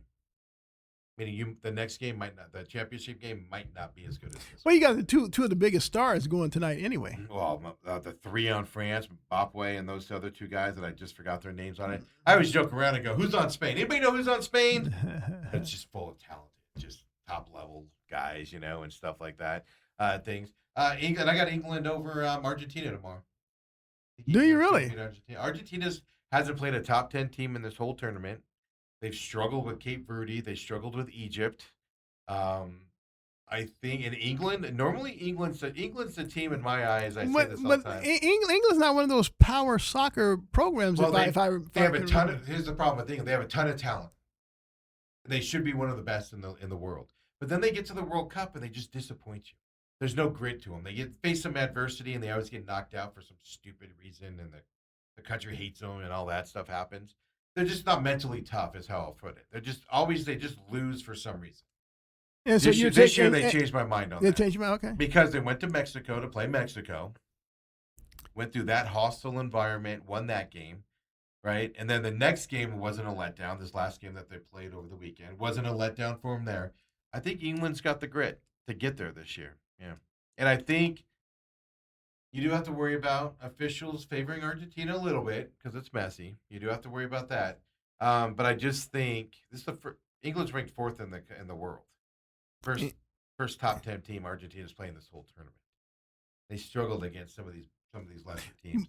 So I'm gonna stick out. I'm not confident in the pick, Bruce. I'm not confident in it. So I'm gonna go with Eagles. so if Messi gets a hat trick, then you won't be surprised. I won't be surprised.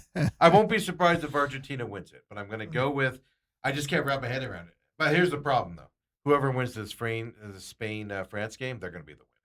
Doesn't matter what cup it's on. These are the two best teams playing, and I don't think it's close.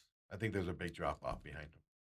Oh, they go. All right. Well, he's the guy that knows. He would know. Well, we'll see. Don't put money on it. I haven't been betting it. I wouldn't put my money on it as well from there. So, Coop, appreciate you coming in today. Absolutely. Let's see if we can get Dale back from Sedona. Right. Maybe he'll be back next week. He'll come back for a week. I can't believe you get a guy a whole freaking weekend, a week, birthday week in Sedona. You know, like I said earlier. You've been to Sedona 100 times. I've been to Sedona 100 times. You only go on the weekend. Yeah. If you go up there on a Friday, by Sunday morning, you're going, all right, you guys ready to leave? Let's get out of here. We'll stop on our way down back to Phoenix and do something. Yeah, I don't know what you do there for a week. Unless you're hiking or I used to go. Dale ain't hiking. Yeah, we know that. He ain't hiking. Maybe he's in one of those heat huts or trying to find himself or something. I tell this story. I went there one time and one of those high-end, ridiculous. I didn't pay for it. High-end, one of those find yourself resorts. They had like a healing trail, and you walked in this trail, and you would go on this hieroglyphic thing where you just walk in circles. And I'm like, what am I supposed to be doing while I'm walking in a circle? You know, you get to the bottom, and then you walk out. You're supposed to be thinking. They had like one of those heat huts that you get into, and it's hundreds of degrees in there, and you just sweat, but you're supposed to like sweat out your problems and all of this. All the food was like food. Like the eggs were like egg beats and had all this stuff in it that I don't like. It's too healthy for me and all of that stuff. And I was there for like 3 days, and day 2, I was like, all right, I'm ready to get out of here. This is ridiculous. Yeah. Dale will probably come back and tell us he's got some inside scoop on the Rossini Vrabel Sedona stay. That's what we were giving him a hard time about was who are you visiting, Rossini or Vrabel? Which one are you going to see up there? Which family are you going to go hang out with? Or he's going to come back and be like, I had an epiphany. He's going to have some big insight on the Cardinal season or something coming up. They'll win more than 4 games. Is that what do you think on that? Just really quick, right now, what do you say? Well, just because I see everyone in the West has really improved, I see the Cardinals going 1-5. I don't see them. I see them get swept by both the Rams and 49ers, and I think they can split with the Seahawks. Yeah, if they get 2 wins before week 14, I think. When's their bye week? Week 12, I think it is. If they have 2 wins going into their bye week, I'll be shocked. But if LaFleur's the coach we think he is, can he keep their heads into it? Because you can get 2 or 3 wins. Look, and we already know this. The Cardinals are better than their record from a year ago. I just think that once they lost those, instead of being they were a kick away, a walk-off kick, 3 straight weeks from being 5-0. If they would have won those games, if you're 5-0. Your mentality, your confidence, everything is so much different. I think he lost the locker room with those 3 losses. Yeah, the coaching staff lost the locker room. And the most devastating one was the one in which Kyler said, "I'm done." The one where Kyler took a ball off his face and had a foot injury. Yeah. Well, which happened to be the same game that DeMario Mercado went like 70 yards for a touchdown, and before he crossed the goal line, threw it down. And then the Cardinals still have a chance to win the game. Yeah. Despite the fact that Carolina kicks this onside kick, they have it. Yeah. Dude, I forgot about that. They intercepted the ball just at the goal line. Intercepted the ball. The game is over. Yeah. Cardinals, they fumbled it. Okay, they fumbled it. And then 3 other guys had a chance to recover it, and they don't. And Carolina recovers in the end zone for a touchdown. Dude, that's the most demoralizing loss I can. And Carolina, they win it. They were able to win on the kickoff. Yeah. My tickets are live, Coop. I got tickets to the games this year. Yeah. So. And I said all that. Say this. They weren't as bad. No. As that, and so I think their defense just got tired at the end of games, to where they couldn't keep leads because they were out there a ton because they were just marching down the field quickly and then turning the ball over and not scoring, and the defense had to run back out there. They just got tired. And so The problem is the schedule they got. I don't find me. It's two a brutal. wins in that I've heard this, and see, here's the deal that I don't get. Okay, you're playing in the same division with the Seahawks, who were the Super Bowl champions. Why is the Super Bowl champion schedule not tougher than the last place team in that division? Because you get the luck of playing the Detroit Lions, who finished 4th in their division last year, and they're a really good team, Coop. That's why. You got to play the Chiefs, who were terrible in their division last year, and they still show up with a lot more talent than you have. That's why their schedules were. The 4th place schedule is bad this year because of the teams that finished 4th last year. They're still good teams. Well, do you figure the Chiefs and the Lions are really good teams? Well, do you figure the teams that finish first, like the Bears, like they're going to fall off the map? Or no, but those. I mean, but the Seahawks also have. You're expecting them to be good. That you're looking at through different prisms. Yeah. So yeah, the Seahawks have a really tough schedule, but you're expecting them to compete and be better than some. The Cardinals are double-digit underdogs and. Most of they're even underdogs to the Jets at the end of the year. No point. Yeah. Look. The Chiefs we're a 4th place team, weren't they? Yeah. So were the Lions. And here's normally the deal. you'd be playing like the 1 and the 2 and whatever bowl. Chicago Bears. Yeah. And here's the deal. Patrick Mahomes, I hear that he is so far ahead of schedule on his rehab from ACL that you won't see him in the preseason, but you're going to see him in week 1. I have a feeling. Yeah, that's what they're saying. I have a feeling that's coming, and I was hoping you could kind of bypass him a little bit at the beginning of the year and for the Chiefs, but it'll be interesting to see. But Coop, it's Tuesday. You've stayed long enough. You got important things to do besides this nonsense. Everybody, thanks for tuning in. We'll see you tomorrow. I'll be here 8 to 10 as well. Come and join us live on YouTube or catch us on demand as well. Legend is new. Stay out of the way. You'll see the aura down the freeway. He's going down there. Robert says Seahawks get to play the Cardinals twice. So that's the thing. That's the other reason why their schedule's weaker. Is they got a Jimmy game. Well, okay, all right. Hey, good point, Robert. Come on back tomorrow, guys. We'll see you then. Have a great night, everyone.